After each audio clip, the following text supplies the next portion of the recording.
Welcome, brave souls, to another spine-tingling episode of Whispers from the Shadows. Tonight, we journey deep into the heart of Mississippi, a land where the past clings to the present, and the whispers of the departed echo through the rustling leaves. Our tale tonight is one of ancient oaks, twisted branches, and spirits that refuse to rest. These are the 25 most haunted trees in Mississippi, each with a story darker than the last. So, gather close, for the night is long, and the shadows are waiting. In the historic town of Natchez, Mississippi, there stands a massive oak tree whose twisted branches have witnessed centuries of life and death. Known to locals as the Hanging Oak, this tree is as much a symbol of the town's dark past as it is a natural marvel. Towering over the surrounding streets, its limbs stretch wide, gnarled and heavy with moss, casting shadows that seem to move with a mind of their own. To the casual observer, it might appear merely as an old tree, but for those who know the history, it is far more than that. It is a silent witness to a tragedy that still whispers through its leaves. The tale begins in the early 1800s, when Natchez was a bustling river town, alive with the commerce of cotton, trade, and intrigue. It was during this time that a man named Jonathan Merrick, a notorious figure in local lore, became the center of one of the town's most infamous events. Merrick was a gambler, a conman, and a man who had made enemies as easily as he made allies. His cunning and ruthlessness earned him both fear and respect, but ultimately, it was his arrogance that would lead him to a fatal encounter with justice of a very public and grim kind. One summer evening, tensions in the town reached a boiling point. Merrick had crossed the wrong people, deceived the wrong partners, and provoked the ire of the community in ways that could not be ignored. A mob formed, fueled by anger and a desire to see justice served swiftly. The Hanging Oak, which had stood nearby for decades, became the site where that anger would be unleashed. As the story goes, Merrick was dragged from the tavern where he had been drinking, and in a matter of moments, the angry townsfolk delivered a sentence that history would never forget. He was hanged from the sturdy branch of the oak, his body swinging gently in the humid Mississippi air. Some say that in those final moments, his eyes were wide, not with fear, but with defiance, a final act of rebellion against the town that had turned against him. After that fateful night, the oak became more than just a tree. Locals began to speak of strange occurrences, subtle at first, almost easily dismissed as tricks of the wind or the imagination. Passersby would report hearing faint whispers that seemed to float from the direction of the tree, barely audible, like conversations carried from another time. Some claimed to hear the soft creaking of branches, not from the wind, but from the tree itself, as if it were mourning the injustice inflicted upon Merrick. The more skeptical townsfolk would laugh at these stories, but those who had experienced it firsthand knew better. There was something about the Hanging Oak that defied simple explanation, a lingering presence that could not be ignored. Over the years, the legend of the Hanging Oak grew, intertwined with the town's history and the memories of those who had witnessed or heard the story firsthand. Some visitors report seeing a shadowy figure among the branches on foggy mornings, or glimpsing a face in the rough bark that seems almost human in its expression of sorrow. Others have felt sudden chills when walking beneath its canopy, as if the air itself had grown colder in the presence of a spirit unwilling to move on. Even the animals seem to sense something, with birds rarely perching on its lower limbs, and dogs pulling their owners away from the tree, as if guided by instinct rather than fear.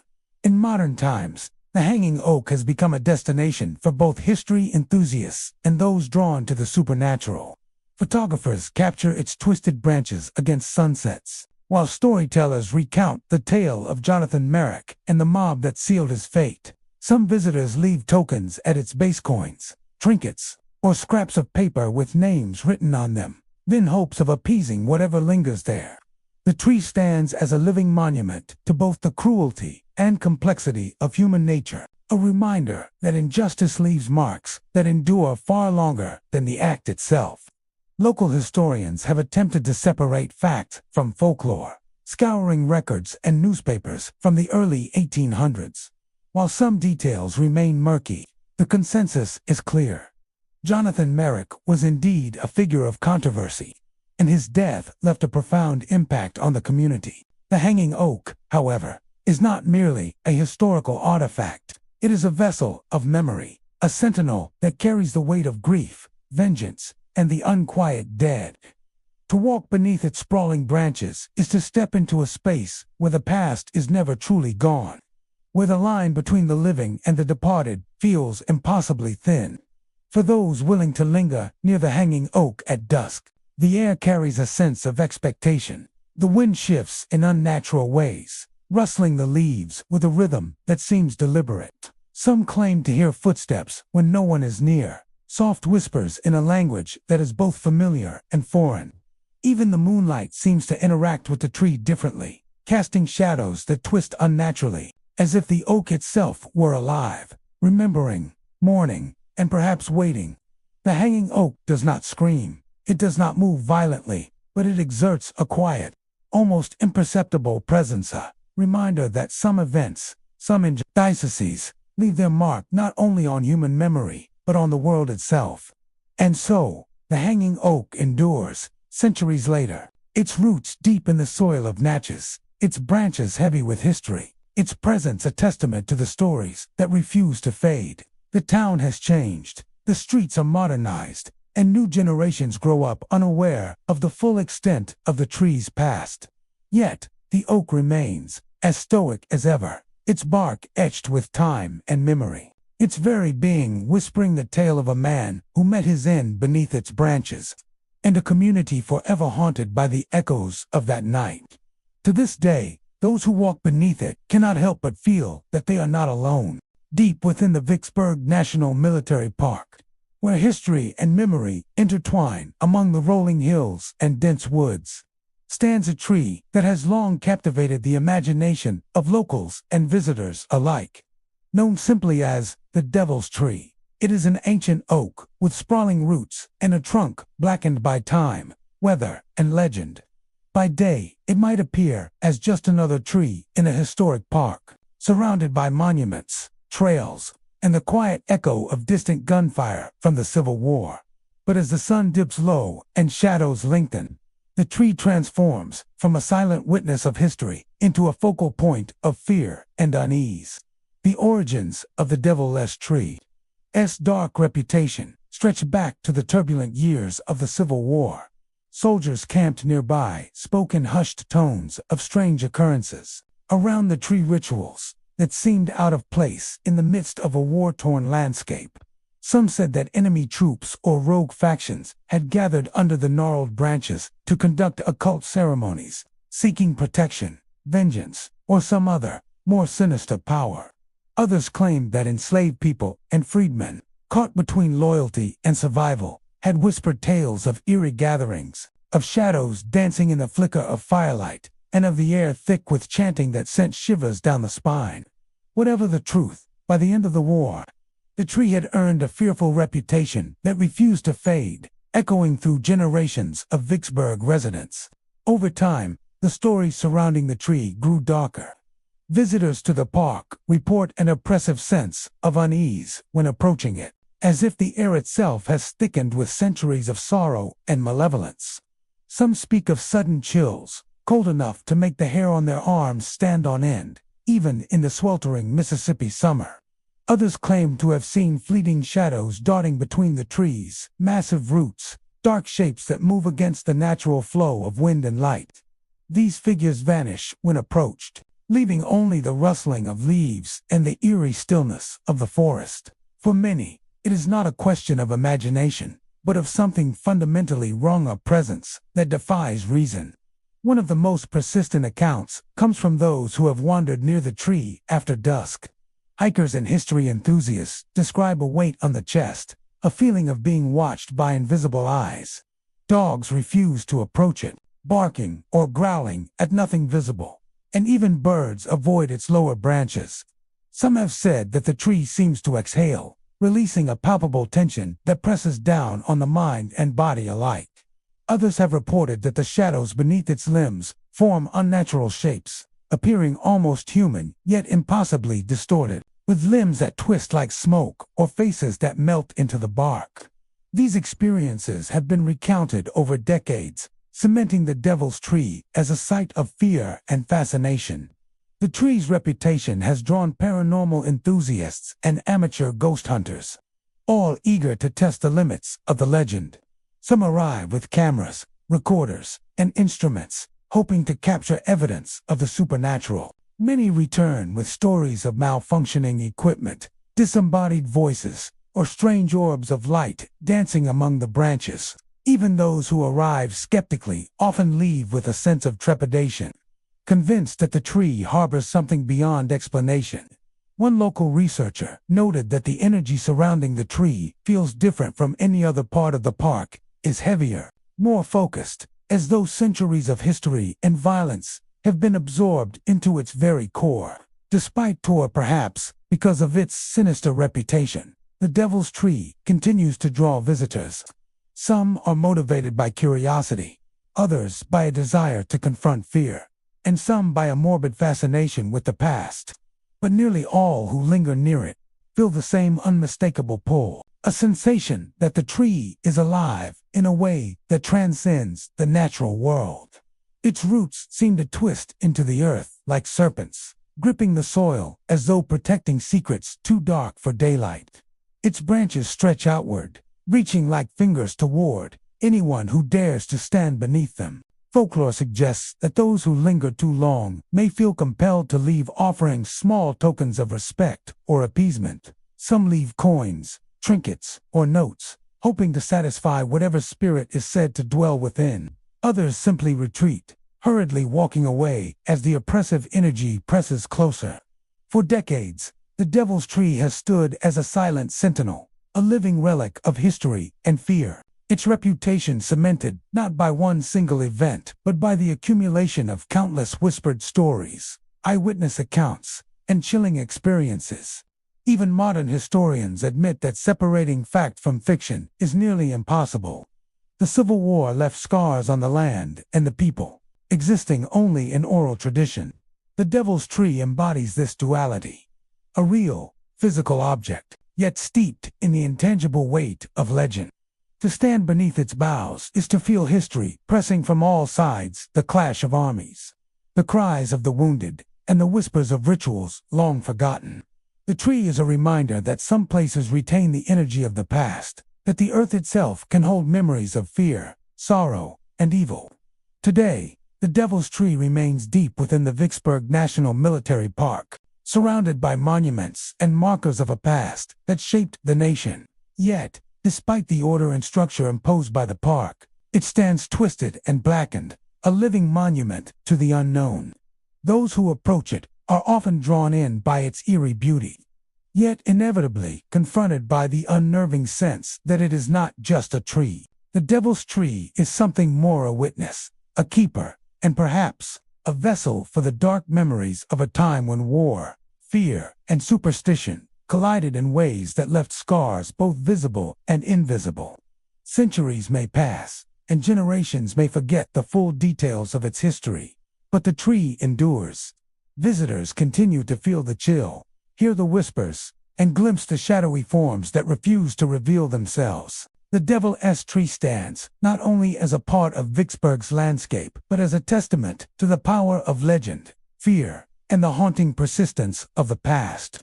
Its branches will continue to stretch skyward, its roots dig deep into the soil, and its presence will linger in the hearts of all who dare to stand beneath it. In the quiet town of Oxford, Mississippi, where rolling fields meet the edges of dense forests, there stands a solitary pine tree that has fascinated and unnerved locals for generations. Known simply as the Whispering Pine, it is a tall, solitary sentinel in the middle of a grassy field, its needles brushing together even on the calmest of nights. By day, it appears serene, almost picturesque, a symbol of the town's natural beauty and tranquility. But when the sun sets and the shadows lengthen, the tree reveals a different nature, one that has made it a source of whispered stories and lingering unease. The origins of the Whispering Pine's eerie reputation are rooted in tragedy. Over a century ago, a young woman named Eliza Hartley lived on the outskirts of Oxford. She was known for her gentle spirit and her love of wandering the fields, often stopping to sit beneath the lone pine that had already stood there for decades. Eliza's life was cut tragically short one winter evening, though the details are clouded by time. Some say she vanished without a trace, while others claim she died from a sudden illness, far too young to leave the world behind. In the years that followed, townsfolk began reporting strange occurrences near the pine, whispers that seemed to float on the wind and footsteps that could not be explained. Those who venture near the tree at night often describe a sense of being watched, as though unseen eyes follow their every movement. The wind through the needles produces a sound unlike any ordinary rustling. It is soft, rhythmic, and strangely articulate. Many insist they can hear words carried on the breeze, though no living mouth utters them. Some say the tree is trying to communicate, to speak the thoughts and feelings of a soul still tethered to the world. Others believe it is Eliza herself, wandering endlessly beneath the branches she once loved, searching for a peace that was denied to her in life. Visitors have reported a variety of unsettling experiences. Some describe hearing their names whispered in the rustling of the pine, though no one else is nearby. Others have felt sudden chills, small goosebumps prickling their skin, as though invisible fingers had brushed against them. On occasion, people claim to see fleeting shadows among the lower branches, shapes that vanish the moment they try to focus on them. Even the local wildlife seems to react differently in the vicinity of the tree. Birds hesitate to perch on its limbs, and deer often skirt the field entirely, as if respecting some invisible boundary. Despite her, perhaps because of its reputation, the Whispering Pine has become a place of fascination. Paranormal enthusiasts, history buffs, and even casual wanderers are drawn to it, each hoping to catch a glimpse or hear the elusive whispers for themselves. Many bring recording devices, hoping to capture proof of the supernatural, but the results are inconsistent, often producing only faint murmurs or the sound of the wind. Those who approach the tree with an open mind and respect often report a feeling of calm beneath its branches, a strange sense that the whispers are not malevolent but mournful, yearning for connection. The tree's reputation has grown over time, fed by the oral histories passed down through generations. Older residents of Oxford remember tales told by their grandparents, stories of people who were drawn to the pine at night, only to return shaken, pale, and speechless. Children were warned not to linger near it after sunset, not out of fear of some immediate danger, but because the tree seemed to evoke something older and deeper. Since that the living and the dead occupy overlapping spaces in ways that are difficult to comprehend, the whispers are subtle yet persistent, a reminder that some presences refuse to be forgotten. Local historians have tried to piece together Eliza Hartley's story, but records are scarce, leaving gaps that are easily filled by legend.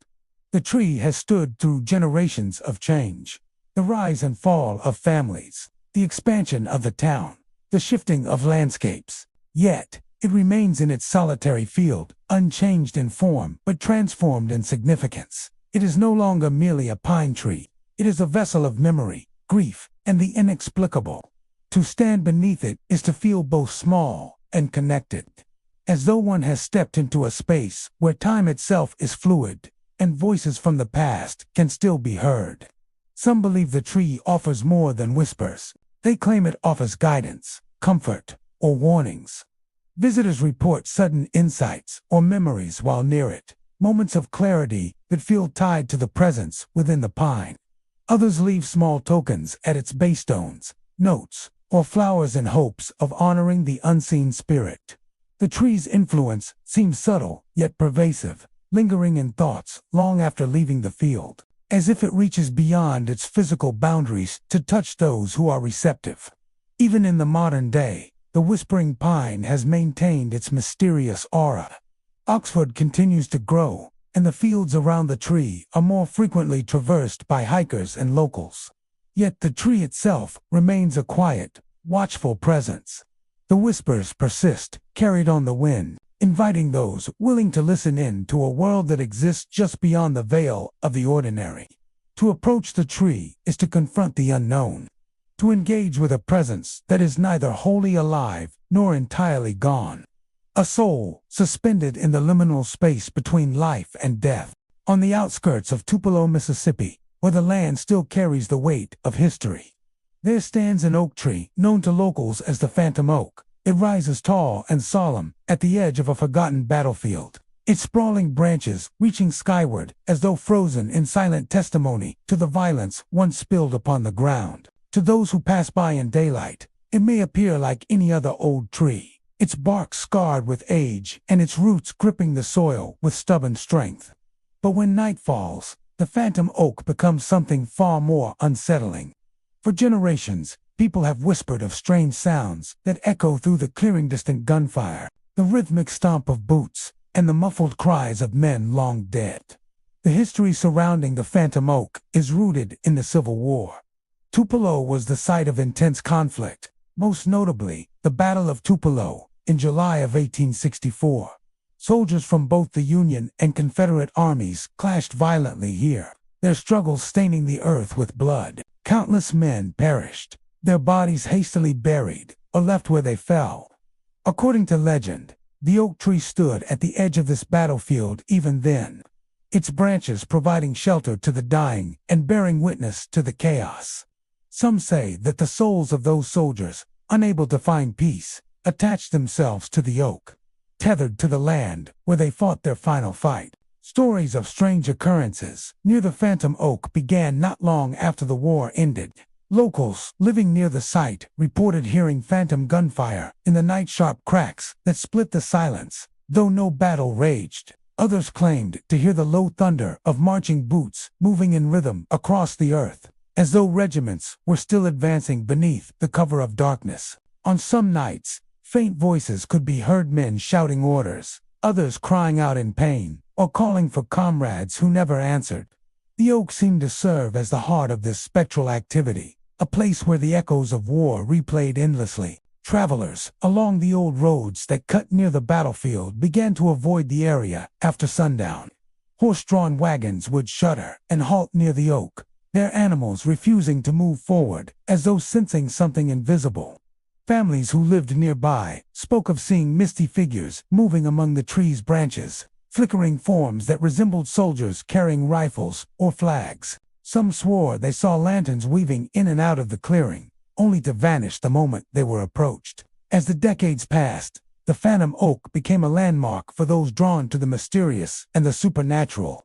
Hikers who stumbled across it often described an oppressive silence that fell over the area, as though the woods themselves were holding their breath. Paranormal investigators brought equipment, capturing strange results, unexplained cold spots, recordings of faint voices, and electromagnetic spikes with no natural explanation.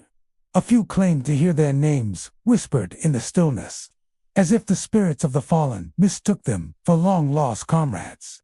There is one particularly enduring tale told by locals, passed down with a shiver of unease. In the early 1900s, a farmer claimed to see an entire regiment appear beneath the oak at twilight. He described them as pale, translucent figures moving in eerie silence, their faces blank, their uniforms ragged. They marched past him without acknowledgement, their boots making no sound, yet leaving imprints in the soil that lingered until morning. When he returned the next day, the prince had vanished, but the image of that spectral army haunted him for the rest of his life.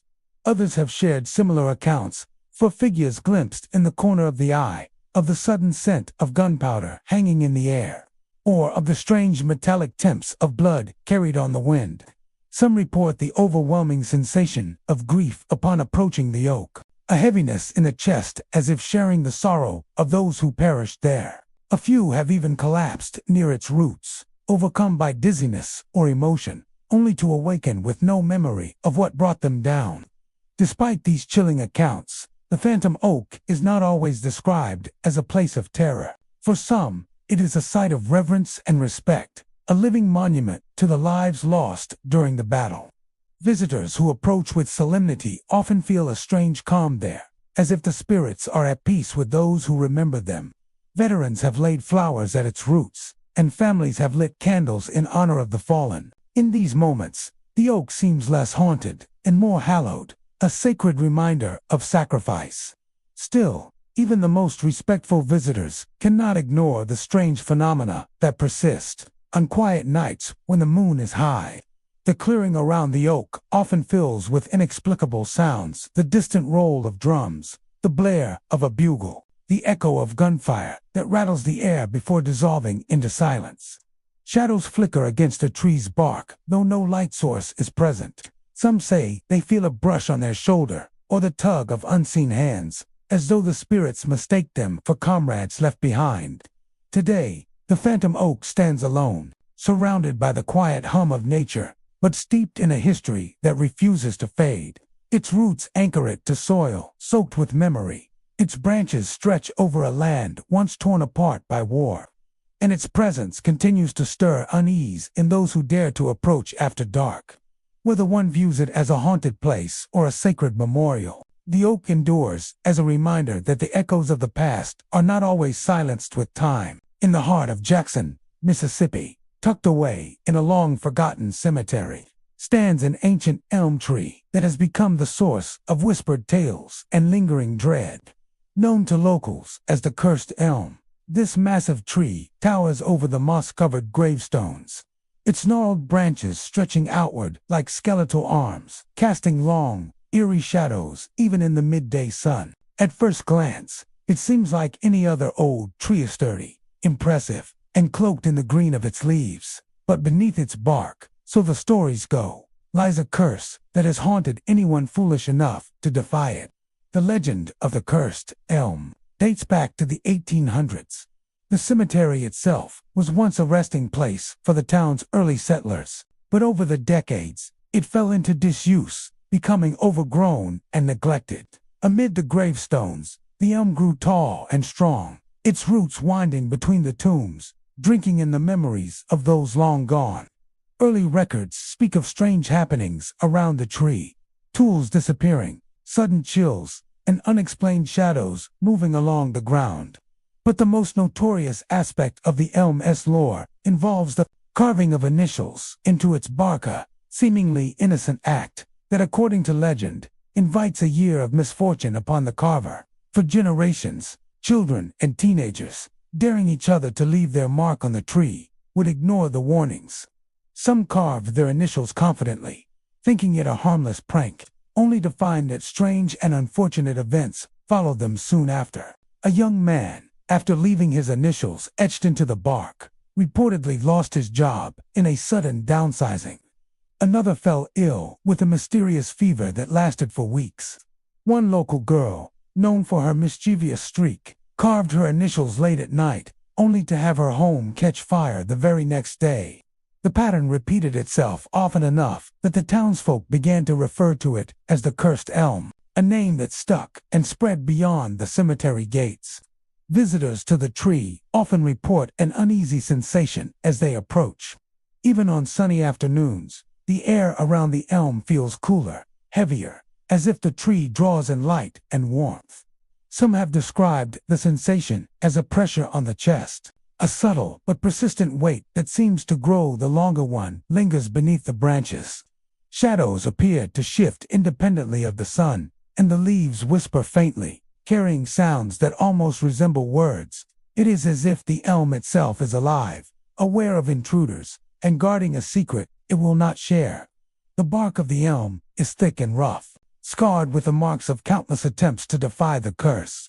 Some initials have weathered into the wood, almost invisible to the casual observer, while others are more recent, fresh and sharp, still bleeding sap in places. Paranormal enthusiasts and amateur thrill seekers have visited the site, some daring to leave their own initials behind, hoping to challenge the legend. Most leave with the story of sudden misfortune or unsettling occurrences. Equipment often malfunctions, and visitors sometimes report hearing whispers or seeing shadows that vanish when approached. The common thread is a persistent feeling of being watched, of being marked by the tree in a way that cannot be seen but can be felt. The cemetery itself adds to the tree's ominous aura. Overgrown paths twist between cracked and leaning gravestones, some barely readable, others entirely eroded by time. The elm's roots snake between these markers, tangling with tombstones and digging deep into the soil, as though anchoring itself not only to the ground, but to the memories of the dead. Some believe that the tree draws its power from these buried souls, a silent arbiter of fate who punishes the reckless and defends the sacredness of the resting place. Others suggest the curse is more psychological, a manifestation of fear and superstition amplified by the tree's presence and the stories that surround it. Whatever the truth, the result is the same. Few who test the legend walk away unscathed.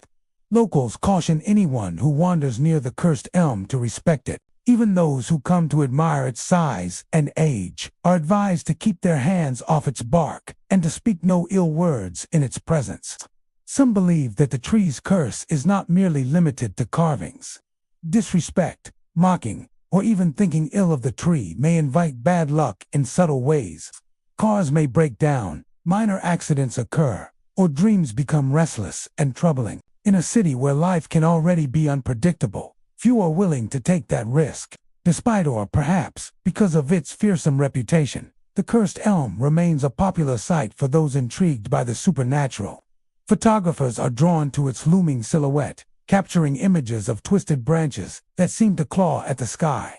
Historians appreciate its presence as a living monument to the old cemetery, a reminder of the town's past. And thrill seekers come to test their courage, often regretting it once they do. Over time, the tree has become not just a part of the landscape, but a central character in the folklore of Jackson, a dark and enduring presence that connects the living to a past full of cautionary tales and whispered warnings.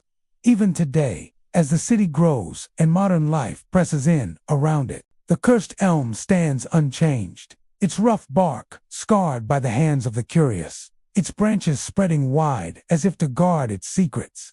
The air beneath it retains the same heavy chill, the same sense of watchfulness, and the same whispers carried faintly on the wind.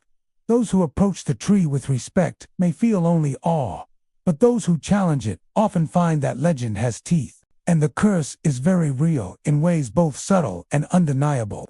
The cursed elm endures as a reminder that some places demand reverence, that the past is not easily shaken, and that even a tree can wield power over those who dare to disturb it.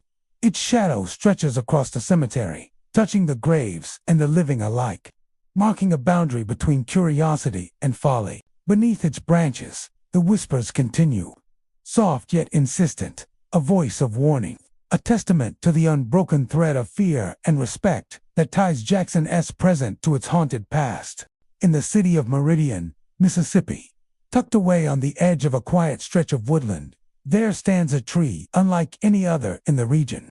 Known to locals as the bloodwood tree, its twisted branches rise high above the forest floor. Its bark, dark and coarse, but it is the sap that gives the tree its chilling reputation. When wounded, the tree releases a thick red liquid that seeps slowly down its trunk, a liquid that bears an unsettling resemblance to human blood. For most, this would be nothing more than a strange quirk of nature, yet the story of the bloodwood reaches far beyond science. According to generations of whispered folklore, the tree bleeds not by chance, but because of the violence that once tainted the soil where it stands. The legend traces back to the mid-1800s, during a time of tension and upheaval in Meridian's history. Local accounts speak of a small settlement that once thrived near the spot where the tree now looms. It was a modest community of farmers and tradesmen, bound together by the struggles of survival in an unforgiving landscape. Yet one night, violence shattered the fragile peace. The details are blurred by time, but the story persists that a massacre took place, whether a raid by outsiders, a clash of feuding families, or a military skirmish gone awry. No one can say with certainty. What is known is that lives were lost in great numbers, their blood soaking into the soil beneath what would later become the roots of the bloodwood. In the years that followed, a lone tree sprouted from the blood-stained earth, and from the moment it matured, its sap carried a red hue that seemed to echo the tragedy of the past. For as long as locals can remember, the bloodwood has been treated with both fear and reverence. Children were warned never to play near it, and hunters avoided the grove altogether, claiming that animals would not linger in its shadow. Those who dared to test the legend by cutting into its bark were met with a sight that unsettled even the bravest. A crimson fluid oozing slowly down the trunk, staining the ground beneath. The resemblance to blood is so uncanny that even hardened skeptics have been left pale and shaken by the sight. Many believe that the souls of the massacre's victims are bound to the tree, their anguish feeding its lifeblood, keeping their memory alive in the most visceral way possible. Stories of strange occurrences near the bloodwood tree are plentiful. Some who have ventured close claim to hear faint cries carried on the wind, voices that seem to rise and fall with the rustling of leaves. Others report a sudden heaviness in the air, as though the forest itself is holding its breath, waiting. A few have claimed to see fleeting apparitions, shadowy figures darting between the tree's roots, or pale faces shimmering for a heartbeat before vanishing into the darkness. One recurring tale tells of blood-red handprints appearing on the bark, fading within moments as if wiped away by unseen hands. These experiences vary, but they all lead back to the same conclusion. The bloodwood is not just a tree, but a reminder of pain and death that refuses to fade with time. The atmosphere around the bloodwood is said to be unlike any other in Meridian. Even on warm summer days, the air beneath its branches feels damp and cold, and silence seems to gather there, swallowing the normal sounds of birds and insects. The ground itself appears stained, with patches of dark soil that look wet long after rain has passed. Visitors often speak of unease, a sense of being watched, as though the tree itself is aware of their presence and disapproves of their intrusion. Some claim the sap does more than mimic blood, it carries a metallic smell that is disturbingly familiar, a scent that lingers on the air long after leaving the grove. Despite its fearful reputation, the bloodwood tree has long been a subject of fascination. Paranormal investigators from across Mississippi have come to examine it, bringing cameras, recorders, and scientific equipment in hopes of capturing evidence. Some leave with recordings of faint whispers, others with photographs that reveal strange streaks of red light near the tree's trunk. Skeptics insist that the tree's sap is a natural phenomenon, but even they cannot fully dismiss the weight of the folklore, the stories of the massacre, the reports of apparitions, and the undeniable sight of crimson liquid dripping from the bark combine to make the bloodwood impossible to ignore. Locals still share cautionary tales about the dangers of disturbing the tree. It is said that those who take pieces of its bark or touch its sap invite misfortune upon themselves. Stories abound of car accidents, sudden illnesses, and streaks of bad luck following anyone who disrespected the bloodwood. Some believe the tree exacts vengeance on those who fail to honor the memory of the dead. Others suggest the sap is cursed, carrying with it the anguish of the souls trapped within. Whether one views it as superstition or truth, the fear it inspires remains palpable. Even today, the bloodwood tree continues to loom over the quiet field, its roots deep in the soil where blood was once spilled. Its presence is undeniable, a living monument to violence and grief, an eternal reminder that the earth remembers what men may wish to forget. Those who wander near it at dusk often feel an irresistible pull, a mix of dread and curiosity, as though the tree is silently calling them closer. Few linger long. The whispers, the cold, and the sight of red sap sliding slowly down the bark are often enough to send even the bravest back down the path, unwilling to test whether the legends are true. The bloodwood remains a part of Meridian's haunted past and an unsettling fixture of its landscape. Its crimson sap continues to bleed when disturbed, its branches continue to sway with unnatural rhythm, and its story continues to haunt those who speak of it. For some, it is nothing more than an eerie curiosity, but for many, it is proof that the past does not die quietly in the heart of the forest. The bloodwood tree stands as both a guardian of memory and a warning. Some tragedies leave scars not only on the people who endure them, but on the very land itself. And in this case, the scar bleeds still. On the outskirts of Enterprise, Mississippi, far from the hum of the town, and down a half-forgotten road, there stands a solitary oak tree. Its great trunk is gnarled and weathered, its branches stretching wide, casting shadows that reach across the abandoned path. The locals call it the lantern oak, a name that carries with it a story whispered from generation to generation. For as long as anyone can remember, travelers have spoken of a flickering lantern light that appears near its branches, moving as if carried by unseen hands. Some say it is a trick of the eye, a reflection of moonlight or fireflies. But most believe it is something more, the restless spirit of a lost traveler, still searching for their way through the dark. The origins of the lantern oak legend go back to the late 1800s, when Enterprise was a small but bustling town connected by dirt roads and river crossings. According to old accounts, a man was passing through the area one winter night, bound for family in a neighboring county. The man carried with him a lantern to light his way, for the road was dark and lonely, bordered by thick woods on either side. Some say he was a merchant with goods to deliver, while others claim he was a father desperate to reach home before Christmas. Whatever his true story, he never arrived at his destination. Days later, his lantern was found shattered near the base of the oak, but the man himself was gone without a trace. From that night forward, strange sightings began to occur. Travelers who passed the oak after dusk reported seeing a faint, flickering light hovering in the branches, moving slowly as though it were being carried by someone walking the road. Sometimes the light appeared ahead of them, drawing them forward before vanishing into the darkness. At other times, it lingered behind them, following like a silent companion until they reached the safety of town. The sightings grew so common that the tree earned its name, and with it, a reputation that made some avoid the road altogether once night fell. The stories vary, but many share a haunting similarity. Those who see the lantern describe not just the light, but also the overwhelming sensation of being watched. Some feel comforted, as though the spirit is guiding them safely home. Others feel dread, as if the lantern is luring them away from their path, leading them deeper into the woods where the darkness is absolute. There are accounts of travelers who followed the light, thinking it belonged to another person carrying a lantern, only to find themselves hopelessly lost in the thickets. More than once, search parties were sent out to recover those who wandered too far after chasing the glow near the oak. Locals often describe the lantern oak as a place where time feels suspended. Even on hot summer nights, the air beneath its branches feels cool and damp, and the silence is broken only by the occasional rustle of leaves.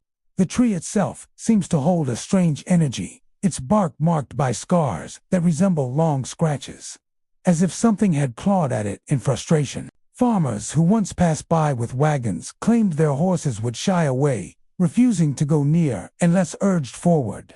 Hunters in the area tell of hearing footsteps pacing the road, always just out of sight, accompanied by the faint glow of a lantern that never grows brighter no matter how close one walks. Skeptics argue that the phenomenon is nothing more than swamp gas or fireflies catching the light of the moon.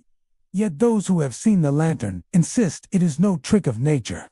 They describe how the light sways with purpose, rises and falls as if carried by a human hand, and even pauses, waiting for the observer to draw closer. One chilling account tells of a man who passed the tree late at night and saw the lantern hanging low among the branches. As he approached, the light flickered and moved higher, as if climbing. When he looked up, he swore he saw the faint outline of a figure suspended just above him, holding the lantern aloft. The sight left him shaken, and he avoided the road for the rest of his life. The lantern oak has become a place of quiet pilgrimage for those curious about the supernatural. Paranormal investigators have set up equipment there, capturing strange fluctuations in temperature and unexplained recordings of footsteps and faint whispers. Some have claimed to record the sound of glass clinking, like the swinging of a lantern against its handle. Visitors often bring offerings, candles, or even small lanterns, leaving them at the base of the tree as a gesture of respect for the lost traveler. Many believe that acknowledging the spirit prevents misfortune, while ignoring it or mocking the legend invites the lantern to follow you home. Even today, those who pass the oak after nightfall speak of its eerie presence. Drivers along the old road sometimes report seeing a brief glow ahead of them, only for it to vanish before their headlights can catch it. Pedestrians often quicken their pace when the wind rustles through the branches, half expecting to see a flickering glow at their side. And on moonless nights, When the woods are dark and silent, the lantern oak seems to draw the eye, as if waiting for someone to notice the faint shimmer of light within its limbs. The legend of the lantern oak endures because it speaks to something universal: the fear of being lost, the longing for guidance, and the mystery of spirits that cannot let go of the path they once walked. Whether the lantern is a warning, a guide, or a trap depends on who tells the story. For some, the spirit is a guardian, keeping travelers safe on a dangerous road. For others, it is a restless soul, doomed to wander until someone uncovers the truth of his fate. Whatever the case, the oak and its lantern have become part of the very fabric of Enterprise's haunted past. In a quiet, secluded corner of Hattiesburg, Mississippi, there is a cedar tree that has stood longer than anyone can remember. Its trunk is wide and weathered, its roots sprawling deep into the earth, and its branches rise in solemn strength above an open clearing. To the casual passerby, it may look like nothing more than an old tree in an empty patch of land, but to the locals, it is known as the haunted cedar. They say that beneath its roots lies the resting place of a Native American chief, a man of wisdom and strength whose spirit still lingers, guarding the land he once called home. The legend of the haunted cedar has been whispered through generations, growing with each retelling. Long before Hattiesburg was a bustling southern town, the land was home to native tribes who lived, hunted, and built their lives around the dense forests and rivers. According to the stories, a great chief passed away during a time of conflict. Instead of being buried in a traditional mound with his people, he was laid to rest beneath the cedar, a tree considered sacred for its endurance and protection. The tribe believed that his spirit would fuse with the tree, standing tall as an eternal guardian over the land. Over the decades, as settlers moved into the region and the town grew, the cedar remained untouched. No one dared cut it down, even when lumber companies swept through the forests of Mississippi in search of timber. Workers claimed they felt an overwhelming sense of unease whenever they approached the clearing. Some reported the uncanny sound of drums echoing through the trees, low and steady, like the heartbeat of the earth itself. Others heard chanting carried faintly on the wind, voices rising and falling in a language they did not understand, but instinctively respected. The tree stood unscathed, as though protected by an unseen hand, while the forest around it was thinned and reshaped by human progress. In time, the haunted cedar became a place of quiet reverence. Locals told their children not to play near it after dark, not out of malice, but out of respect. Travelers passing by at night would quicken their pace, describing the strange sensation of being watched from the shadows. A few brave souls ventured into the clearing under moonlight, only to return with stories of the unexplainable, the sudden sound of footsteps circling them, the beating of distant drums, and the shimmer of lights weaving between the branches, as if unseen figures were moving just out of sight. One of the most well-known tales involves a group of young men in the 1950s who set out to prove the legend false. They gathered beneath the cedar one summer night, laughing and jeering at the stories told by their elders. As midnight approached, they claimed to hear the faint rhythm of drumming echoing through the clearing. At first, they dismissed it as their imagination, but the sound grew louder, joined by low, melodic chanting that seemed to rise from the tree itself. Fear overcame bravado, and the group fled the clearing. When they reached the safety of town, one of them noticed his shirt had been torn, as though grabbed by unseen hands. None of them ever went back to the cedar. To this day, stories like these continue to circulate. Campers who set up nearby speak of hearing voices in the night, sometimes so close they believe someone is standing just beyond their tents. Hikers describe the sudden feeling of walking into heavy, oppressive air when nearing the cedar, as if crossing an invisible boundary. Some have even reported seeing the faint outline of a tall figure near the tree, a man with long hair and feathers in his headdress, standing silently as if keeping watch. Whether apparition or imagination, those who encounter it often leave with the same impression. The chief is still there, guarding his land, unwilling to leave it to time and strangers. The haunted cedar is not considered malevolent, but it demands respect. Those who mock the stories or approach carelessly often report bad luck following them afterward: tools breaking, vehicles stalling, or sudden illnesses.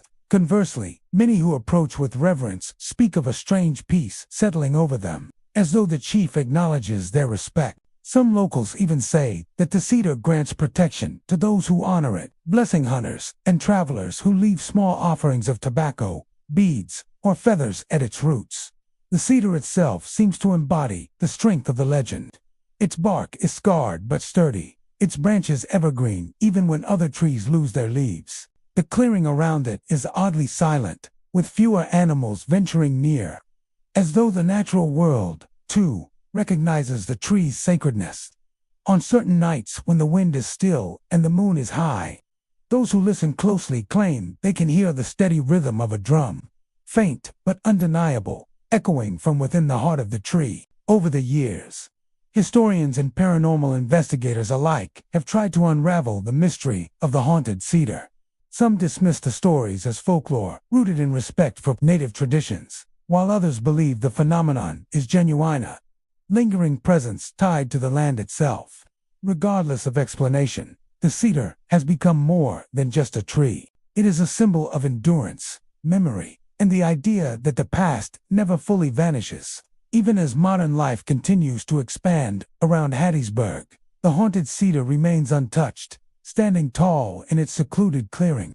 It is a reminder of a time before the city, before the roads and buildings, when the land was wild and deeply sacred. The cedar has watched generations pass, yet its legend endures, alive in the whispers of those who tell the story and in the chills felt by those who dare to approach after dark. Near the windswept shores of Biloxi, Mississippi, there stands a solitary oak tree whose gnarled branches stretch outward like the arms of a mournful guardian. Known as the widow's oak, it is a tree that has long captured the imagination of locals and visitors alike. Not for its size or age alone, but for the sorrowful legend that clings to it as tightly as its roots cling to the coastal soil. On calm days, the tree appears almost serene, its sprawling canopy providing shade for the quiet sands and grassy dunes.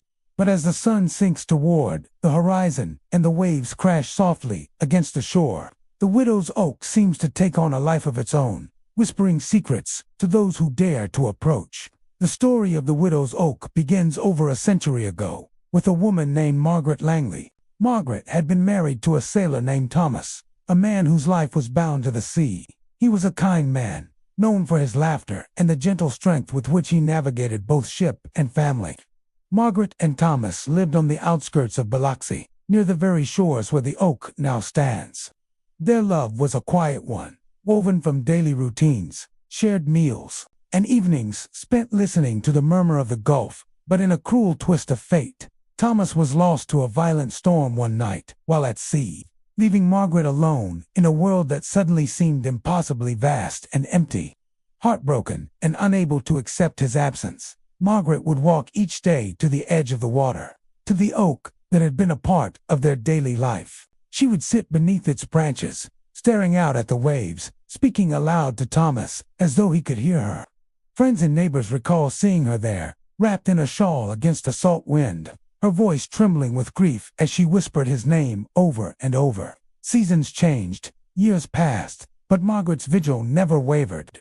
Rain or shine, storm or calm, she remained beneath the oak, her presence as constant as the tides. It is said that the tree itself seemed to respond to her sorrow. On quiet nights, the branches would sway without a breeze, creaking softly in a way that mimicked the sound of weeping. Passers-by often claimed to hear sighs or murmurs that carried through the air, faint and indistinct, as if the tree were repeating Margaret's grief. Some who ventured near the oak after dusk reported feeling a chill even on warm evenings, a coldness that seemed to emanate not from the wind, but from the tree itself. Others described glimpsing a shadowy figure seated beneath the branches, robed in dark clothing, with a head bowed as though in perpetual mourning. Over time, the legend of the widow's oak grew. Margaret's story was passed down through generations, intertwined with the memory of the tree. Locals began to believe that the oak had absorbed her sorrow, that her presence had left an imprint so strong it could still be felt long after she was gone. It became a place of quiet reverence, where those who were heartbroken or seeking solace would sit beneath its branches, hoping to find some fragment of comfort. Some left tokens at its base, small stones, seashells, or flowers, in the belief that the tree and the spirit of the grieving widow might watch over them and ease their own burdens. Visitors to the oak often report unusual experiences. Many describe an overwhelming sense of melancholy upon approaching the tree, as though the weight of grief has seeped into the soil, the air, and even the wood itself. Some claim to hear whispers in the wind, soft and indistinct, carrying phrases like "I wait" or "come back," words that seem to belong to someone long departed. At times, the shadows beneath the tree's sprawling canopy appear to shift and move on their own, taking shapes that are unsettlingly human. Even animals seem aware of the tree's presence. Dogs grow quiet, birds avoid its lower branches, and cats often arch their backs and retreat, as if sensing an invisible weight. Historians have sought to verify Margaret Langley's story, piecing together accounts from local records, newspapers, and letters. While some details remain uncertain, it is clear that the tree became associated with mourning very early on, and the enduring legend has cemented its place in Biloxi's cultural memory. The oak is no longer merely a tree. It is a monument to loss, a physical manifestation of grief, and a reminder of the fragility of life and love. Its branches reach outward, not just for sunlight, but as if to embrace the sorrow that has lingered there for generations. Even in modern times, the widow's oak continues to draw those who are curious, those who seek the supernatural, and those who wish to connect with the past. Nighttime visitors often come hoping to hear the whispers or feel the presence that lingers among its roots. Some leave offerings, hoping to honor Margaret or seek guidance, while others simply sit in silence, listening to the creaking of the branches and the distant lapping of the waves. The tree's effect is subtle, but undeniably quiet, persistent reminder that sorrow, once planted, can take root as deeply as the most ancient oak. To walk beneath the widow's oak is to feel both the weight of the past and the strange comfort of remembrance. It is a place where time seems suspended, where the living brush against echoes of those who have come before, and where grief is not simply endured but memorialized. The wind through the branches carries a voice that is both human and otherworldly, a murmur of longing that refuses to fade. For Margaret Langley, and perhaps for others who have stood beneath its shade, the oak is more than a tree. It is a witness, a guardian, and a silent companion in the endless vigil of the heart. Deep in the forests surrounding Starkville, Mississippi, stands a pine tree that locals speak of only in hushed tones, towering above the other trees. Its bark scarred with age and its branches reaching like skeletal arms toward the sky. It is known as the moonlit pine. At first glance, it appears to be nothing more than an ancient tree, rooted firmly in a patch of wild, darkened woods. But on nights when the full moon rises and casts its glow across the clearing, the tree reveals its most unsettling feature, a shadow that forms not of its branches and trunk, but of a woman. The story of the moonlit pine begins over a century ago, with a young woman whose name has been lost to time. Some accounts call her Eliza, others Anna, but all versions agree that she lived in the Starkville area during the late 1800s.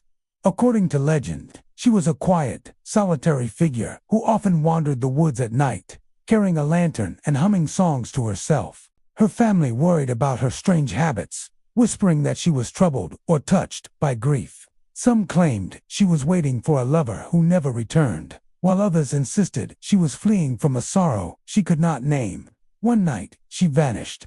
Neighbors searched the woods, calling her name, but she was never found. Days later, beneath the light of the full moon, a hunter spotted something strange near the great pine tree at the heart of the forest. The tree's shadow stretched across the clearing, and within it was a clear silhouette of a woman, long hair trailing down her back, arms outstretched, her form distinct from the branches that cast it. The hunter fled in terror, and when he shared what he had seen, the legend of the moonlit pine was born. Over the years, countless others have reported witnessing the same phenomenon. On moonlit nights, the shadow of the pine stretches across the forest floor, and within its outline appears the unmistakable figure of a woman. Sometimes she is seen standing still, her head bowed as if in mourning. At other times, the shadow shifts, her arms rising, her body swaying as though dancing in the pale light. A few even claim the shadow moves independently of the tree, breaking away for a fleeting moment before dissolving into the darkness.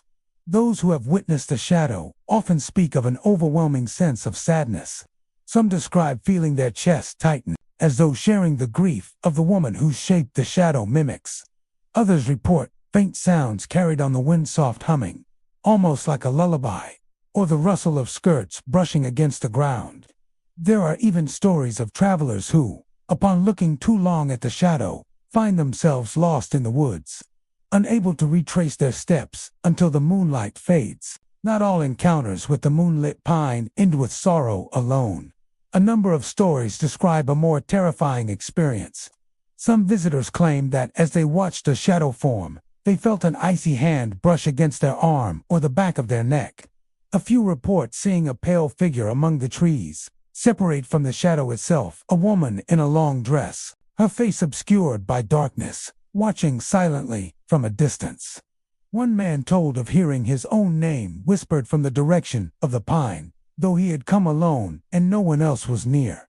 He left the forest and never returned. The moonlit pine has become a site of fascination for ghost hunters and skeptics alike. Paranormal investigators have brought cameras and audio recorders, attempting to capture proof of the shadow. While some images appear to show the faint outline of a woman within the tree's shadow, others capture strange orbs of light floating near the branches. Audio recordings have produced faint humming sounds and what some insist are whispered words. Though skeptics attribute them to natural causes, the wind, the shifting of branches, or the distant cries of animals. Still, the consistency of the legend is difficult to ignore. For over 100 years, people from all walks of life have claimed to see the shadowy figure beneath the full moon. Some insist that the woman's spirit is bound to the tree, either because she died there or because her grief rooted itself so deeply in the land that it took shape in the moonlight. Others believe the pine acts as a conduit between worlds, its age and presence, allowing spirits to manifest when conditions are right. Whatever the explanation, the moonlit pine has cemented itself as one of Starkville's most unsettling landmarks. The clearing around the pine adds to its eerie reputation. Unlike the dense forest surrounding it, the ground near the pine is unusually bare, as though nothing dares to grow too close. At night, the silence is heavy, broken only by the occasional hoot of an owl or the distant rustle of leaves.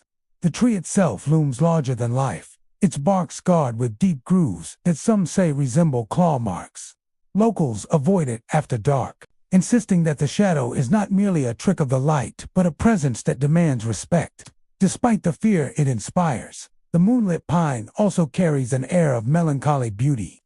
On some nights, when the moon is bright and the air still, the shadow of the woman is said to appear calm, almost serene. She seems to stand watch over the forest, a silent guardian whose sorrow has etched itself into the land. Those who see her in these moments often leave with a strange sense of peace, as if the spirit has shared a fragment of her story, asking only to be remembered. In the heart of Greenville, Mississippi, nestled along the winding curves of the mighty Mississippi River, there stands an ancient and twisted sycamore tree. To the casual observer, it might appear just like any other tree, a sentinel of nature's enduring beauty. But for the people of Greenville, this tree holds a chilling secret, one that has lingered for generations, whispered about around campfires and passed down through the town's oral history. This tree is known as the Screaming Sycamore.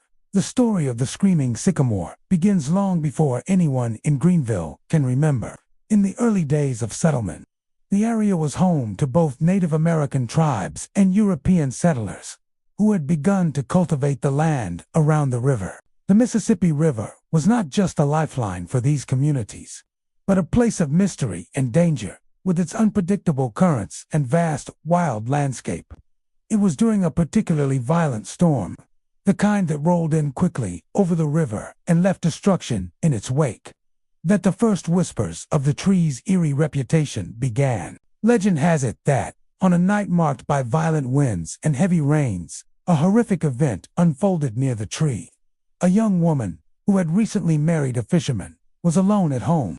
Her husband had gone out to the river to check his nets, and she waited, anxiously staring out the window at the dark horizon as the storm intensified. The woman was heavily pregnant, her belly round and taut with the promise of new life. The wind howled through the trees, and the sky cracked with thunder, as though the heavens themselves were angry. It was during this storm that the woman went into labor. Terrified and alone, she called out for help, but her cries were drowned out by the furious storm. As the night wore on, the woman, exhausted from labor, stumbled into the nearby woods, seeking shelter under the branches of the sycamore tree. There, in the eerie quiet between the storm's gusts, she gave birth. The baby, a girl, was weak, and despite the young mother's best efforts, the child did not survive. In a fit of grief and rage, the woman screamed to the heavens, her voice carrying over the river and echoing in the night. It was a scream born not just of sorrow, but of terror, the fear of what had been lost, and the horror of being left alone in the world with no one to care for her. Local lore claims that the wind itself howled in response to her cries. The storm, as if in sympathy, seemed to intensify, and from that moment on, the sycamore tree became a place of torment for those who stood near it during storms. People began to notice that the sound of the wind whipping through the branches of the sycamore tree often sounded like a human scream, long, mournful, and full of agony. As the years passed, the legend of the tree spread. Those who ventured near it on stormy nights would sometimes hear the distant wail carried on the wind. Some said it was the spirit of the woman, still searching for her lost child, her heart never able to rest. Others believed that the screams were not just echoes of the past, but a warning, a harbinger of something darker yet to come. In time, people began to avoid the area altogether during storms, but the tree's ominous presence lingered in the collective consciousness of Greenville. It became a part of the town's folklore, passed down from generation to generation. Some would say that the sound of the screams was just the wind playing tricks on the mind, that the sycamore's twisted limbs and hollow trunk created strange echoes that mimicked human cries. But no matter how logical the explanations, there were always those who refused to go near the tree, especially after dark. As Greenville grew into the modern age, the sycamore tree remained a fixture in the town's history, a reminder of a past filled with both beauty and tragedy. The tree itself stood resilient, its branches reaching up like skeletal hands toward the sky. The winds that blew through it, however, remained unchanged, and on stormy nights, when the winds were at their most violent, the town still heard the strange, eerie howls from the tree. There were occasional attempts to explain the phenomenon scientifically. Some suggested that the way the wind passed through the tree's gnarled branches created a unique acoustical effect, amplifying the natural sounds of the storm into what seemed like screams. Others pointed to the tree's age and twisted shape, which might have caused the wood to creak and moan in certain ways during storms, producing noises that could be mistaken for human wails. But these explanations did little to quell the fear that the locals felt. On the rare occasions when someone would brave the tree during a storm, they would often report feeling an inexplicable chill, a sensation of being watched. Some claimed to hear the sound of footsteps behind them, though no one was there. Others swore that the cries of the trees seemed to change with each passing year, becoming more frantic, as if the spirit of the woman was growing more desperate. To this day, the screaming sycamore remains a symbol of Greenville's haunted past, an enduring monument to love, loss, and the inexplicable forces of nature. Though many who live in the town have grown used to the strange sounds that come from the tree during storms, there are always newcomers and visitors who are caught off guard by the terrifying wail of the wind. For them, the legend is new, and the experience is chilling, a reminder that sometimes the past refuses to be forgotten, its echoes lingering long after the storms have passed. In the quiet town of Meridian, Mississippi, nestled within a secluded park on the outskirts of the city, there stands a tree like no other. Its appearance is unassuming at first glance, a tall, sturdy oak with broad leaves that rustle in the wind, offering welcome shade on hot summer days. But to those who know the tree's strange history, its presence is anything but ordinary, a phenomenon that has baffled the people of Meridian for generations. The tree itself is an impressive sight. Its bark is thick and gnarled, and its roots stretch deep into the earth, like the fingers of a hand grasping for something hidden beneath the surface. It's located in a secluded corner of the park, away from the main paths, surrounded by a dense thicket of bushes and smaller trees. The area is quiet, peaceful, and often empty, except for the occasional jogger or dog walker. However, for those who have taken the time to observe the shadow tree, there's something unsettling about it that keeps them coming back. The most notable feature of the tree is in its towering presence. On sunny days, when the sun is high in the sky, casting clear, sharp shadows across the ground, the shadow tree's shadow doesn't behave as one would expect. Rather than remaining still, as the shadows of other trees do, it seems to have a mind of its own, stretching and shrinking in unpredictable ways. At times, the shadow will stretch unnaturally long, extending far beyond the tree's trunk and sprawling across the ground, reaching into the park like some dark, uninvited guest. On other occasions, the shadow will suddenly shrink to almost nothing, leaving the tree's base exposed to the sunlight, as though the shadow has disappeared entirely. The phenomenon occurs without explanation, regardless of the time of day or the angle of the sun, leaving those who witness it with a sense of confusion and unease. Over the years, various theories have been proposed to explain the behavior of the tree's shadow.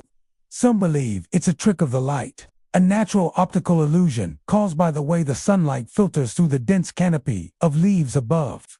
Others claim that the shadow is the result of some unknown forces, perhaps a strange magnetic field or a fault line beneath the park's surface. However, these explanations do little to satisfy those who have witnessed the phenomenon firsthand. For many, the odd behavior of the shadow is a reminder of a darker story that has been whispered through the town for generations. The tale dates back to the early days of Meridian's history, when the park was first established as a gathering place for the town's residents. According to local legend, the tree was planted by a group of settlers who had come to Meridian seeking a fresh start. They had cleared the land, built homes, and planted the tree as a symbol of their new beginning. But the settlers' hopes for a peaceful life in Meridian were shattered when a tragedy struck the town. A terrible disease swept through the area, killing many of the settlers, including the young woman who had planted the oak tree with her own hands. The woman, whose name has been lost to time, was said to have been deeply in love with a man from the town, but their love was not meant to be. She fell ill and died before they could marry, leaving the man heartbroken and alone. It's said that the man, consumed by grief, wandered to the spot where the tree had been planted, desperate to find some meaning in his sorrow. As he stood under its branches, he vowed that he would never leave the town, that his spirit would remain there forever, tied to the tree and its shadow. That very night, the man disappeared, and the next day, the tree's shadow was said to have behaved in its strange and unnatural way. Locals have long believed that the man's spirit never left Meridian. His restless energy, tied to the tree, is said to cause the odd movements of the shadow. Some claim that on particularly hot summer days, when the sun beats down on the park and the air feels thick with tension, the shadow becomes more pronounced, stretching long and thin, as though reaching for something or someone out of sight. Others report seeing the shadow shift suddenly, as if it's trying to escape, darting across the ground as though it's alive. There are also stories of people who have come close to the tree, only to feel an overwhelming sense of dread wash over them. Some have described hearing faint whispers in the wind, while others have said they felt a cold chill, despite the heat of the sun. The most disturbing accounts, however, come from those who claim to have seen the shadow take on a more sinister form. In these cases, the shadow is said to stretch far beyond the tree, sprawling across the ground like a monstrous figure, before suddenly disappearing altogether, leaving the area eerily silent. Some believe that the tree's shadow represents the enduring spirit of the man who once roamed the town in his sorrow, and that the strange movements are simply a reflection of his deep, unfulfilled longing. For others, the tree serves as a reminder that not all things are easily explained, that some mysteries are meant to remain unsolved. Over time, the park surrounding the shadow tree has become a place of quiet reflection for some and a source of fascination for others. It's not uncommon to see people sitting nearby, watching the tree's shadow as it shifts in the sunlight, trying to make sense of its movements. Though many come with an open mind, there are also those who avoid the tree, too disturbed by the stories and the strange occurrences that have surrounded it for so long. The shadow tree of Meridian continues to stand, whether it's the lingering presence of a lost soul, an optical illusion, or simply a natural anomaly. The tree has become a symbol of the town's past, its mysteries, its heartache, and its unshakable connection to the unknown. On any given day, when the sun is high and the shadows are long, the tree remains a reminder that not all things are meant to be understood. Some mysteries are far older and deeper than any explanation can reach, and the shadow tree stands as a testament to that enduring truth. In the quiet town of Laurel, Mississippi, there is a lonely oak tree that stands in the center of an abandoned lot, the leaves rustling in the wind as if whispering secrets of a time long past. To an unknowing passerby, it might seem like just another tree, weathered by age and the passage of time. But for those familiar with the town's darker history, the lost soul oak is a symbol of tragedy, mystery, and sorrow. Locals say that the tree is haunted by the spirit of a young child who tragically lost her life many years ago. And on certain nights, when the moon is high and the wind is still, the sound of a child's laughter can be heard echoing through the lot, drifting from the tree's twisted branches. The story of the lost soul oak begins over a century ago, when the lot surrounding the tree was part of a small, bustling neighborhood. At the time, the tree was no different from the other oak trees in the area, strong, sturdy, and full of life. It was a favorite spot for children to play, their laughter filling the air as they climbed its thick branches or ran beneath its shade during the hot summer days. Among the children who played near the oak tree was a young girl named Emily. She was a bright and joyful child, full of energy and curiosity, and she loved nothing more than spending her afternoons beneath the oak's sprawling limbs. Emily's family lived just a few houses down from the tree, and she was often seen running through the neighborhood, her pigtails bouncing as she skipped along the dirt roads. She had a particular fondness for the oak tree, often using it as her personal playground, imagining that the tree was a mighty castle or a secret fort. It was said that Emily would spend hours beneath its branches, talking to the tree as if it were a friend, her laughter echoing through the quiet streets. But one fateful day, everything changed.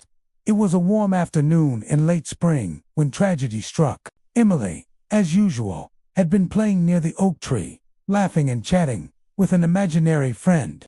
Her mother had called her inside for dinner, but Emily, ever the playful child, had wanted to stay just a little longer.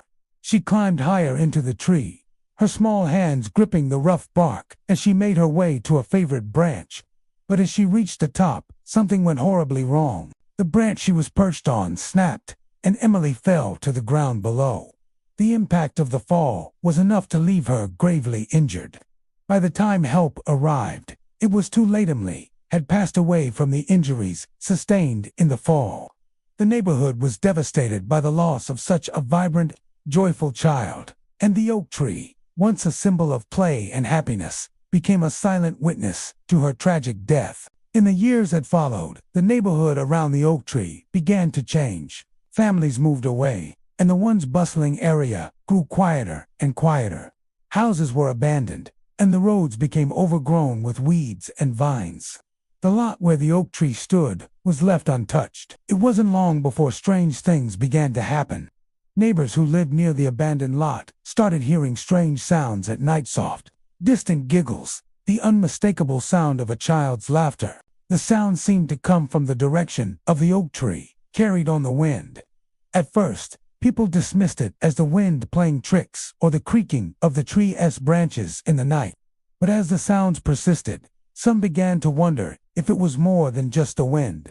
They spoke in hushed tones about the possibility that Emily's spirit had never left, that she was still playing near the tree, her laughter echoing through the night. Those brave enough to venture close to the tree at night began to report seeing strange sights as well. Some claimed to see a faint, glowing light beneath the oak, a soft illumination that seemed to pulse with an otherworldly energy.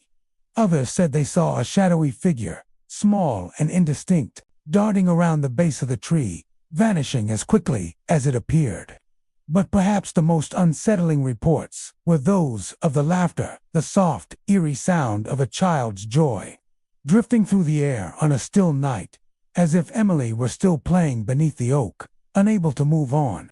Over time, the Lost Soul Oak became a well-known landmark in Laurel, its haunting reputation spreading through the town. Some townspeople believed that Emily's spirit was trapped at the site of her death, unable to move on because of the suddenness of her tragic passing.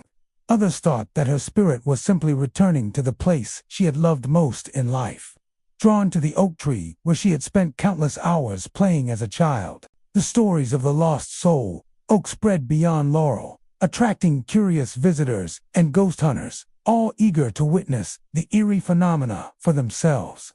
Some claimed to have heard the child's laughter, while others said they felt a strange presence around the tree, as though they were being watched by unseen eyes.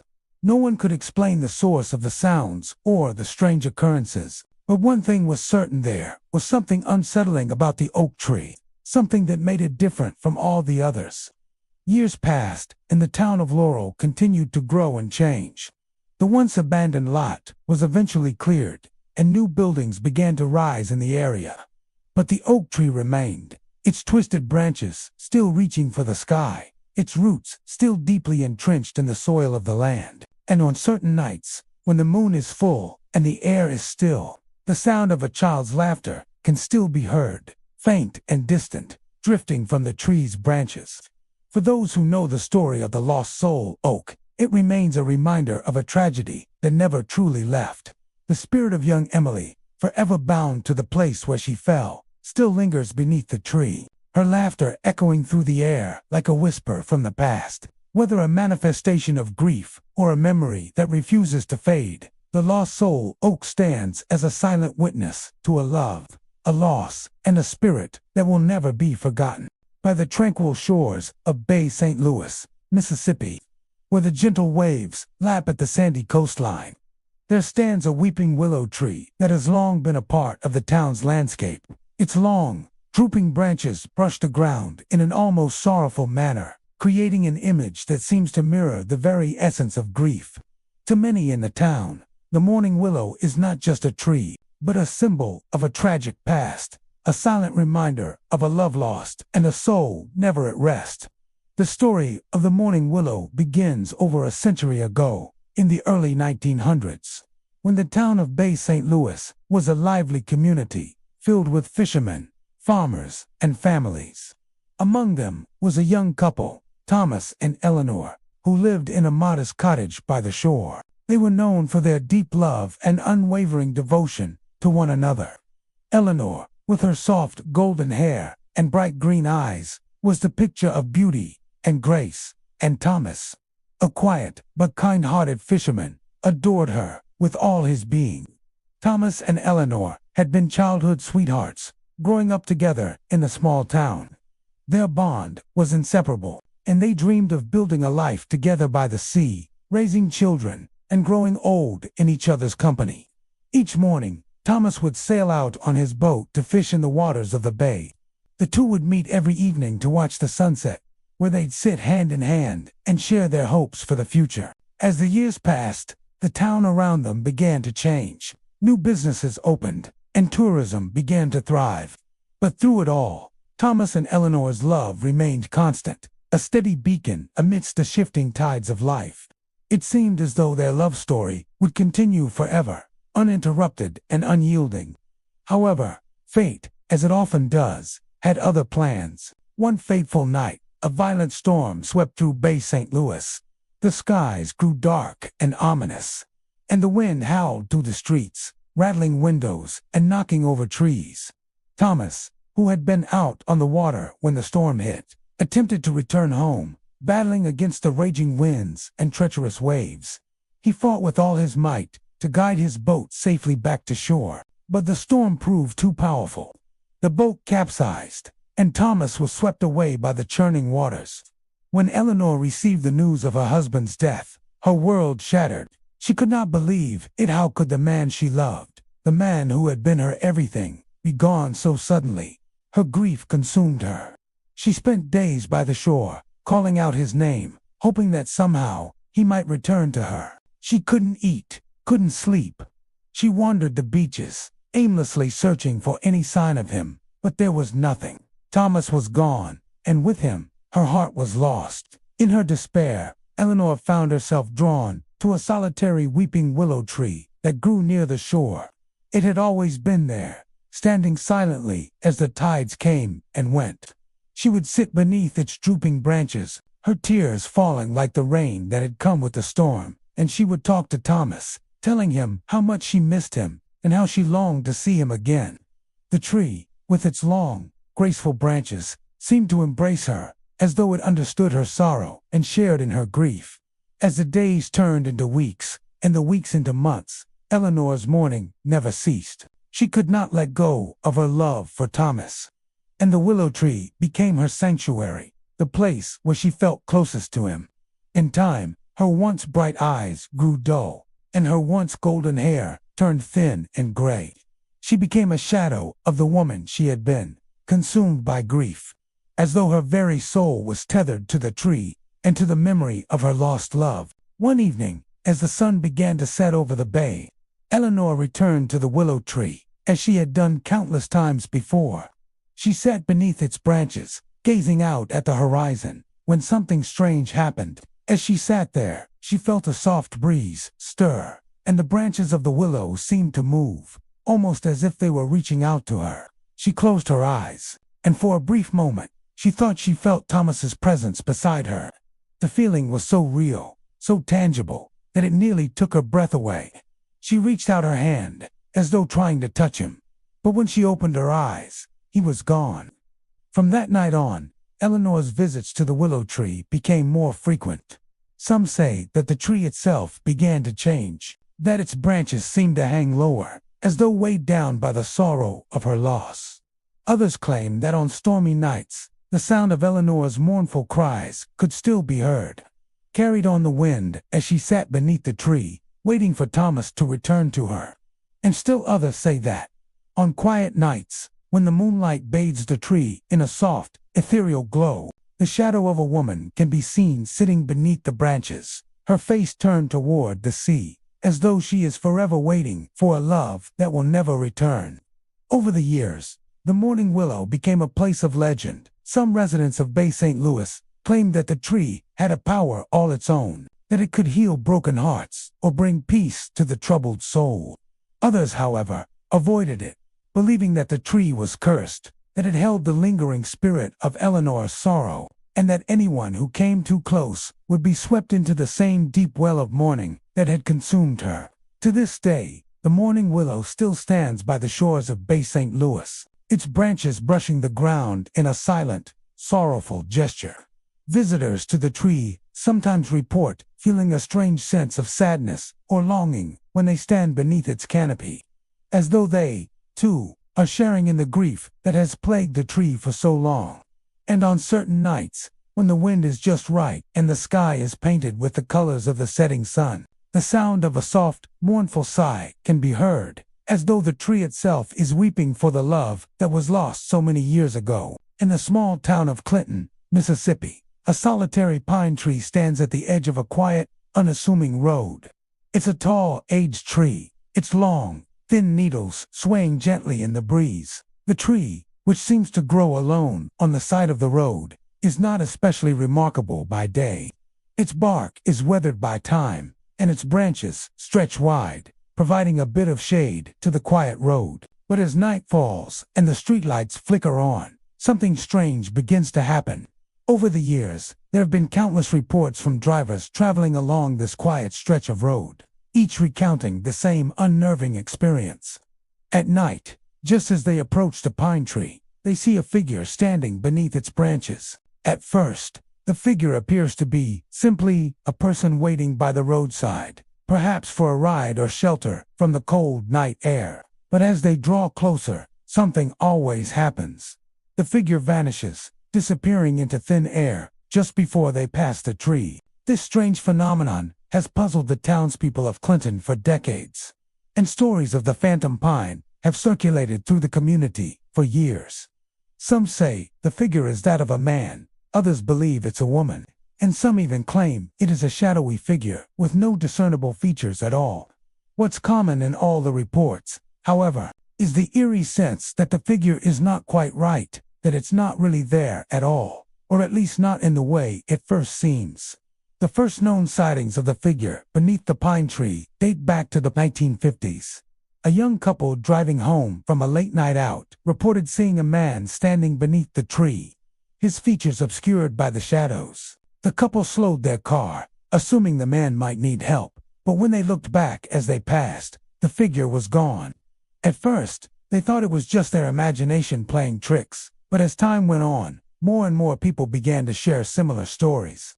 As the years passed, the number of sightings grew, and the figure became a topic of local conversation. Some people believed it was a trick of the mind, perhaps a result of the low light or the shadows cast by the trees along the road.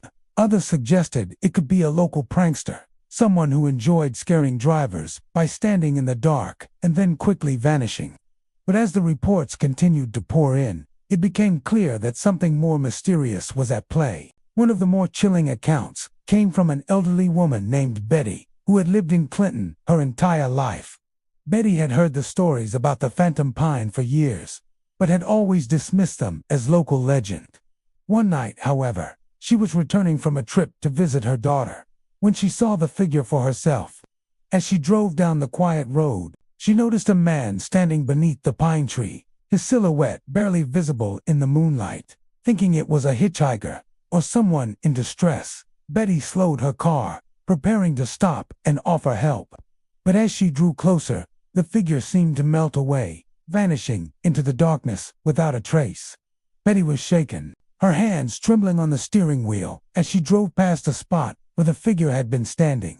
She later admitted that she could not explain what she had seen, but she was certain of one thing: the figure beneath the pine tree was not like any person she had ever encountered. Over time, the stories of the phantom pine began to take on a more supernatural tone. People started to speculate that the figure was a ghost, a spirit that had become attached to the pine tree for some unknown reason. Some believed that the figure was the spirit of a man who had died in a tragic accident along that very stretch of road many years ago. Others thought it might be the soul of a person who had been wronged, someone who had been left to wander the earth, bound to the tree for eternity. One of the most widely circulated theories involves a tragic event from the 1920s. According to local legend, a young man named Samuel had been driving down the road late one evening when his car broke down near the pine tree. As he waited for help, he was struck and killed by a passing vehicle that failed to stop. The driver of the vehicle was never identified, and the incident was ruled an accident. But some say that Samuel's restless spirit never left, his life cut short and his death unresolved. It is believed that he now stands beneath the pine tree, forever waiting for something, perhaps closure, perhaps revenge, or perhaps simply to be remembered. Despite the many theories, no one knows for sure who the figure is or why it haunts the tree. What is certain, however, is that the phantom pine has become an enduring part of Clinton's history. The figure continues to appear to drivers late at night, vanishing just as quickly as it is seen. It remains a mystery, a ghostly presence that adds an air of intrigue and unease to the otherwise peaceful town. In recent years, the sight of the figure beneath the pine tree has become a rite of passage for many local teenagers. Some drive out to the road late at night in hopes of catching a glimpse of the phantom, while others challenge each other to stop the car, get out, and stand beneath the tree, daring the figure to appear. For some, it's a way to prove their courage. For others, it's simply a way to be part of a long-standing local tradition. Yet, despite the fascination with the tree, many people still avoid it altogether, especially after dark. There's an unspoken understanding in Clinton that the phantom, pine, is not a thing to be trifled with, a reminder that some mysteries are best left unsolved. In the heart of the dense, whispering woods of Pascagoula, Mississippi, stands a twisted tree unlike any other. Its gnarled branches reach out like twisted fingers, casting long, jagged shadows on the ground beneath it. The tree seems to have a presence of its own, an almost unnatural aura that fills the air around it. It's known locally as the witch's tree, and its dark history is something that's passed down through generations. A chilling tale that lingers long after the sun sets. The legend of the witch's tree begins long ago, in the early 1800s, when Pascagoula was a small, quiet settlement, mostly surrounded by thick forests and the winding river. At the time, superstitions and tales of the supernatural were commonplace, and people often spoke in hushed tones of strange happenings deep in the woods. But none of the stories were as frightening as that of the witch, a woman named Margaret Blackwood. Margaret had lived on the outskirts of town for years, isolated from the community. She was known for her knowledge of herbs and healing potions, and while some people sought her help in times of illness or misfortune, others viewed her with suspicion. Whispers spread that she practiced dark magic, and rumors swirled that she could summon storms or curse those who crossed her. The town's fear of her grew, and before long, she became the subject of gossip and fear. One summer evening, a terrible tragedy struck. A child from a respected family in Pascagoula fell gravely ill, despite the best efforts of the town's physicians. Desperate, the child's mother sought out Margaret for help, hoping that the woman could provide a cure. Margaret agreed, offering the mother a potion made from herbs she had gathered deep in the forest. But when the potion didn't work, the child's condition worsened, and the town turned its anger toward Margaret. Fearing that she had cursed the child, the townspeople grew frantic. They accused Margaret of dark sorcery, claiming that her potions were not meant to heal, but to harm. The townspeople stormed her home, dragging her from her cottage and binding her in ropes. They called for her execution, claiming that she was a witch who needed to be punished for the child's death. Without a fair trial or any real evidence, Margaret was sentenced to burn at the stake. The town's leaders, fueled by fear and superstition, chose a clearing deep in the woods as the site for her execution. The same woods where the witch's tree would later stand. On the day of her execution, Margaret was forced to stand before the crowd, her hands bound and her face defiant. Despite the screams and jeers of the townspeople, she did not beg for mercy.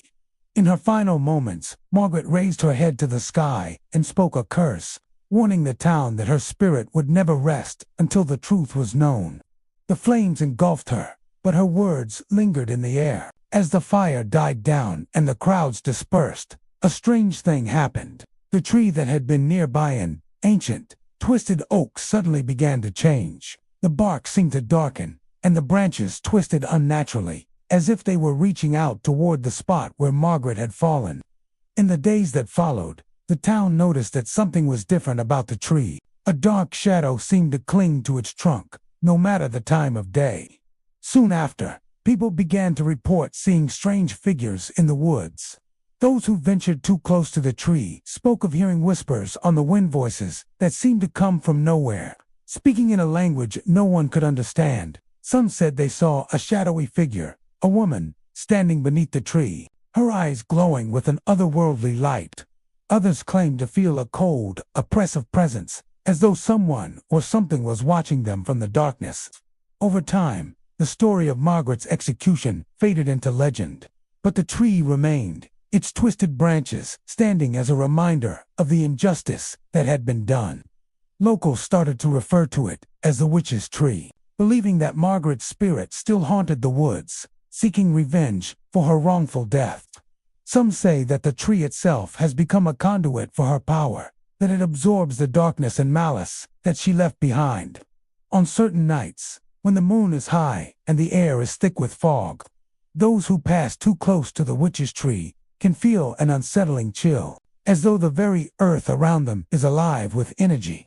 The shadows beneath the tree seem to stretch unnaturally long, and some claim they've seen glimpses of Margaret's figure standing among the branches, her pale face barely visible through the leaves.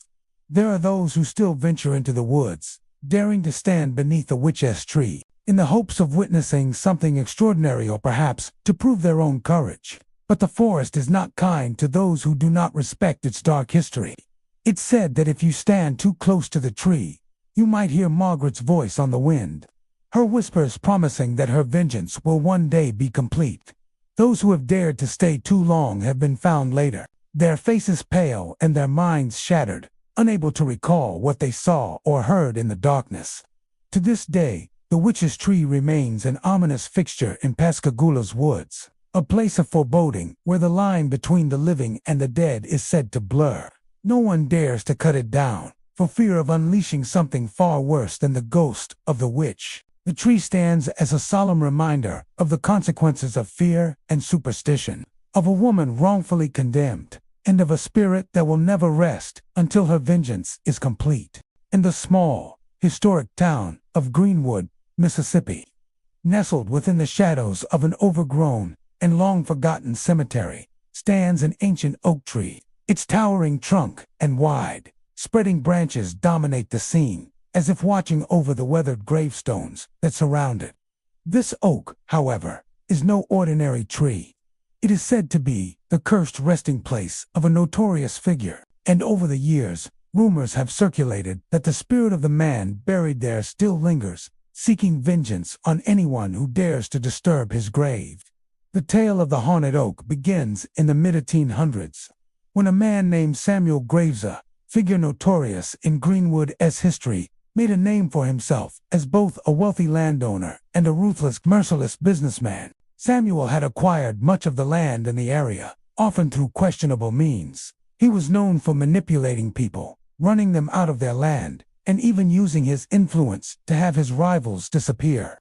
He had few friends, but many enemies, and his presence in Greenwood struck fear into the hearts of the townspeople. Samuel's most infamous act occurred when he forcibly evicted an entire family from their land, forcing them to leave their home and belongings behind. The family, having nowhere else to go, was left destitute and brokenhearted. The story goes that, shortly after, the family's patriarch took his own life in despair, leaving his widow and children to fend for themselves. The widow, however, was not one to take such cruelty lying down. She reportedly placed a curse on Samuel Graves, swearing that his soul would never rest and that his name would forever be linked to death and suffering. Shortly after the widow's curse, Samuel Graves fell ill with a strange, wasting disease. His once flourishing estate began to wither, and soon he found himself bankrupt. Rumors spread that his health was rapidly deteriorating, and some claimed that the disease had been sent by vengeful spirits. His appearance grew gaunt, his eyes hollow, and he became a shadow of the man he once was. He never found a cure, and within months, he passed away alone in his grand home, a bitter, defeated man. But death did not come to Samuel quietly. The night of his passing, the sounds of anguished cries and the clatter of broken objects echoed throughout his estate.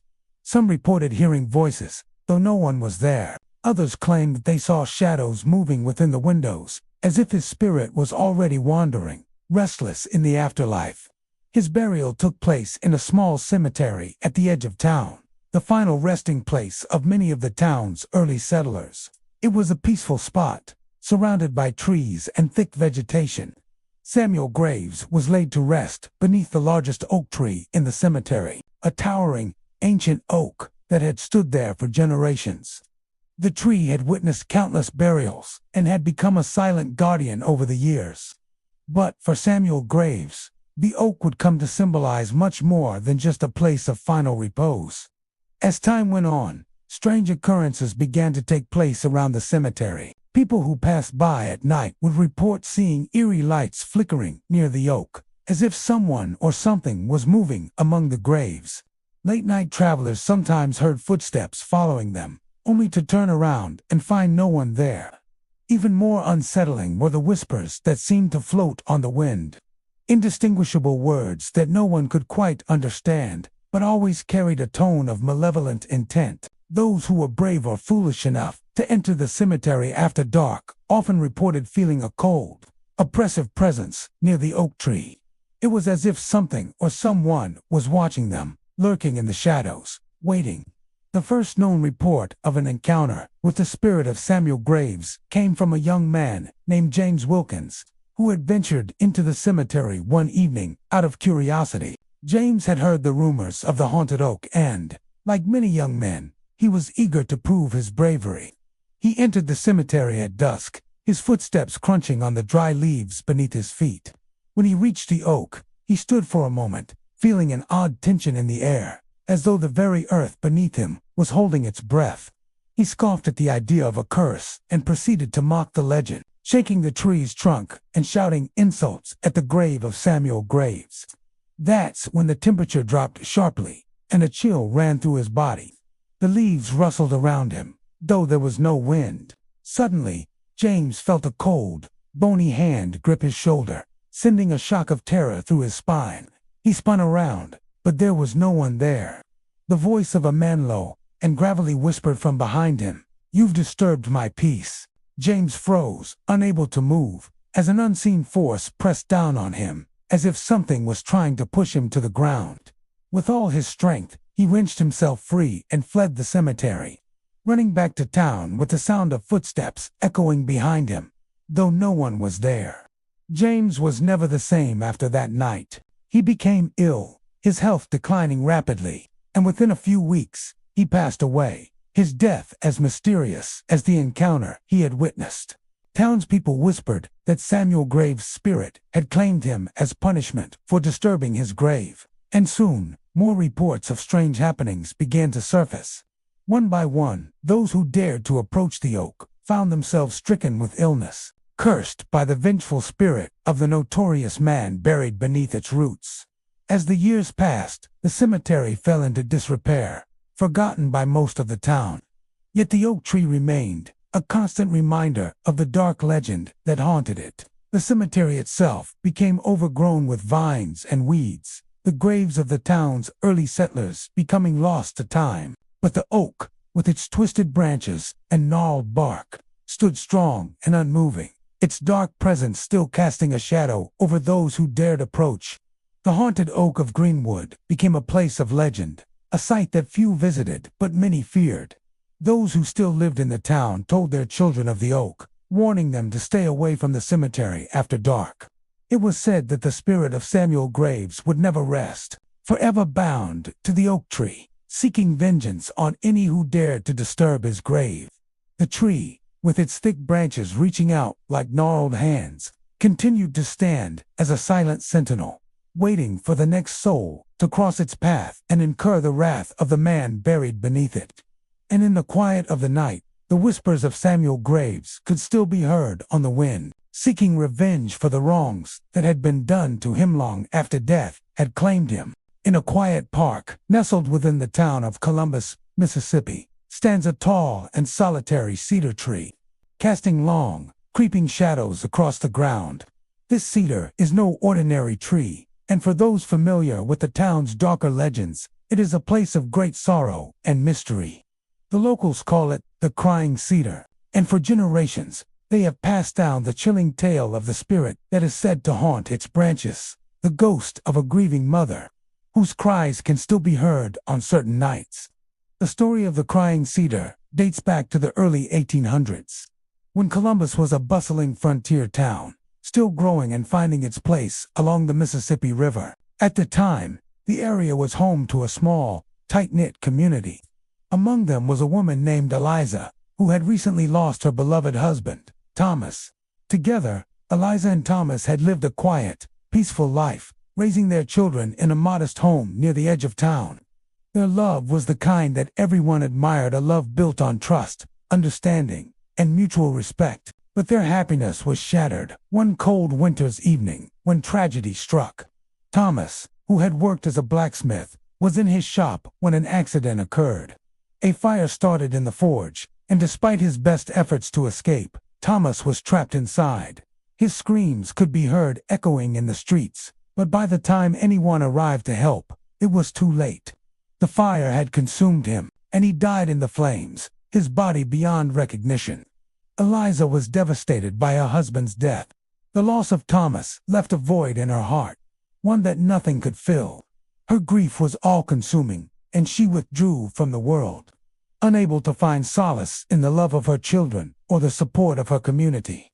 As weeks turned into months, Eliza became a shadow of the woman she once was. She spent her days wandering the woods near her home, speaking softly to the wind as though trying to communicate with her lost husband. The townspeople watched her in sympathy, but no one could truly understand the depth of her sorrow. One fateful evening, after months of mourning, Eliza came across a cedar tree deep within the forest on the outskirts of town. It was an ancient tree, its bark rough and weathered, and its branches stretched wide, as if embracing the earth. The tree was located in a secluded part of the park, far from the noise of the town, and Eliza felt an inexplicable pull toward it. She stood beneath its shadow for a long time, feeling an overwhelming sense of peace wash over her, as if the tree somehow understood her grief. That night, she sat beneath its branches, whispering her sorrow to the wind, and there, she made a solemn vow to remain by the tree, hoping that it would somehow bring her closer to Thomas. For days, Eliza returned to the cedar tree, her sadness and longing deepening with each visit. It was during one of these visits that something strange occurred. As she sat beneath the tree, her hands clutching the cold earth, Eliza began to hear a faint sound. At first, she thought it was the wind, but as she listened more closely, the sound became clearer, an unmistakable cry, a soft, mournful sobbing that seemed to come from the very branches above her. The sound was haunting, filled with anguish, and Eliza's heart ached as though it were her own sorrow that was being echoed back to her. Terrified and yet compelled, Eliza reached out to touch the tree. The moment her fingers brushed against the rough bark, the crying stopped. But the silence that followed was thick with an unbearable weight, as though the grief that had once filled the air had now been absorbed by the tree itself. It was then that Eliza realized the truth. The cedar had become a vessel for her sorrow, a place where her grief and despair had been etched into the very wood. The next day, Eliza's children found her at the tree, still seated in the same position, her face pale and drawn. She had not eaten or slept, and there was a hollow look in her eyes, as if she had given up on life itself. Desperate to pull her mother away from the tree, her children tried to coax her back home, but Eliza refused to leave. "I must stay," she said, her voice faint and distant. "I must stay here until I can be with him again." Days turned into weeks, and Eliza's obsession with the cedar tree deepened.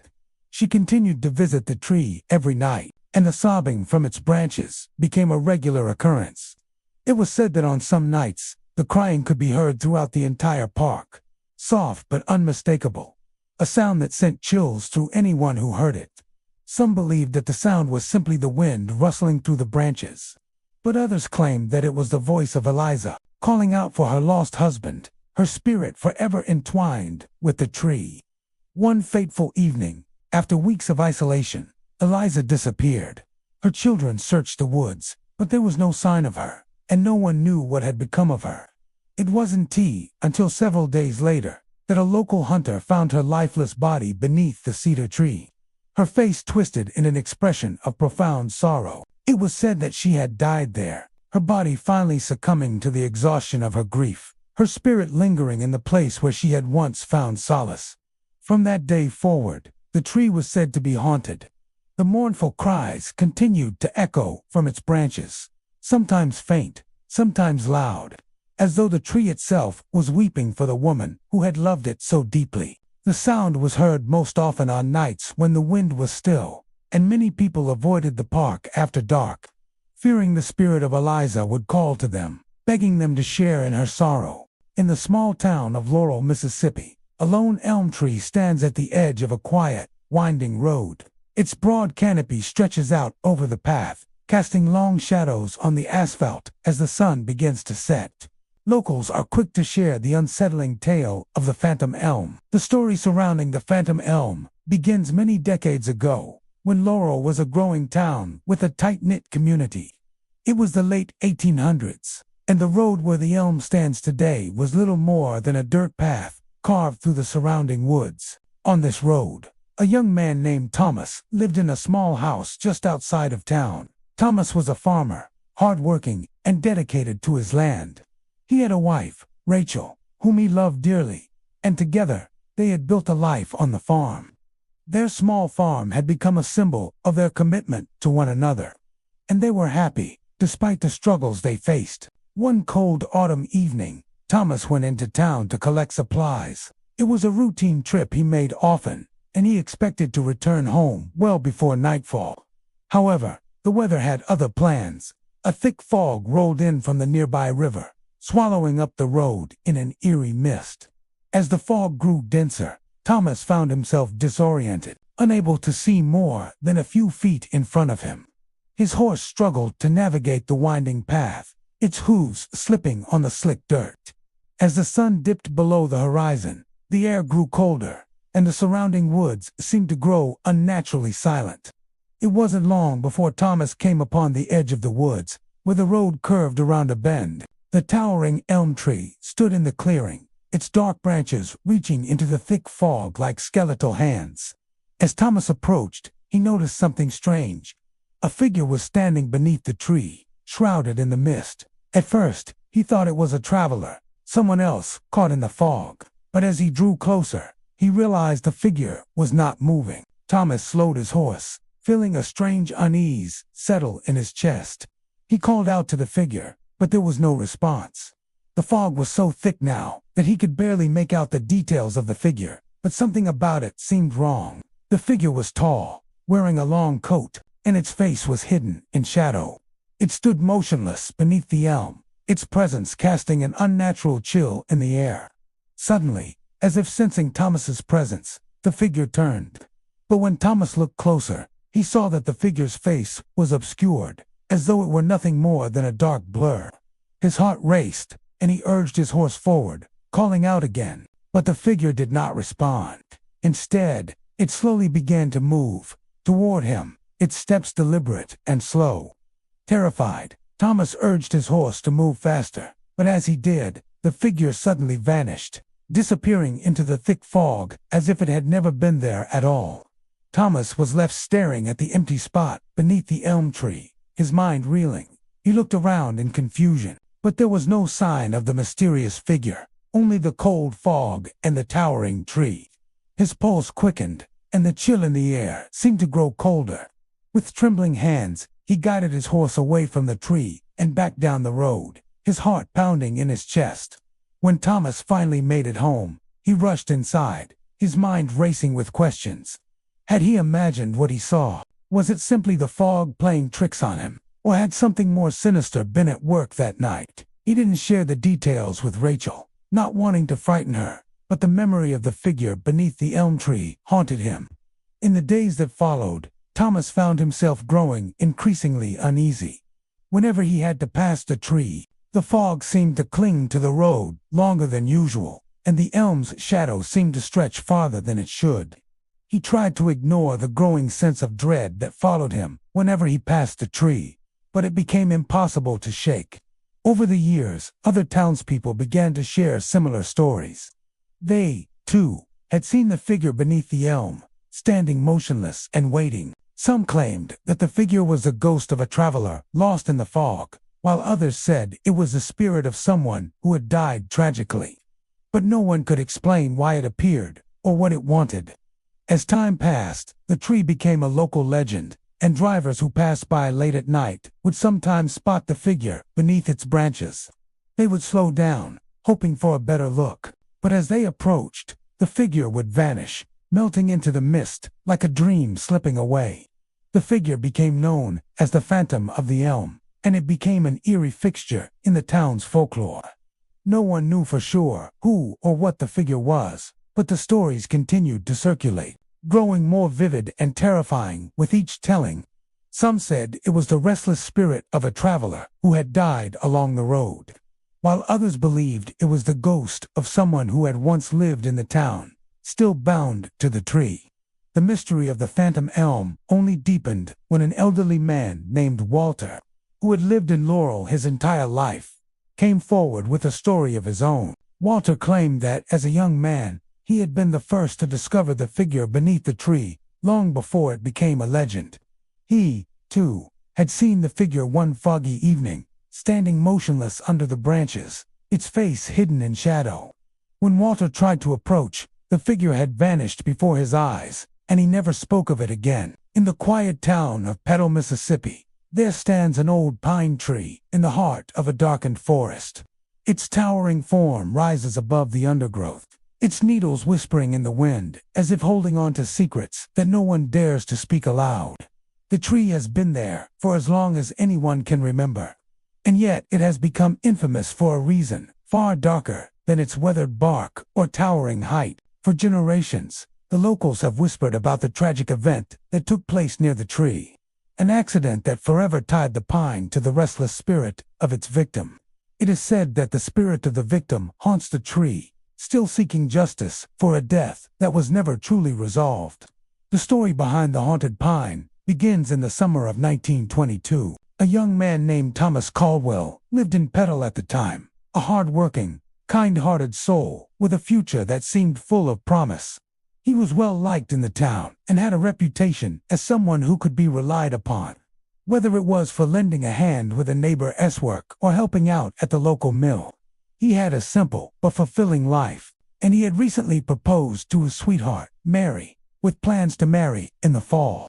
But life, as it often does, can be fragile, and in an instant, everything can change.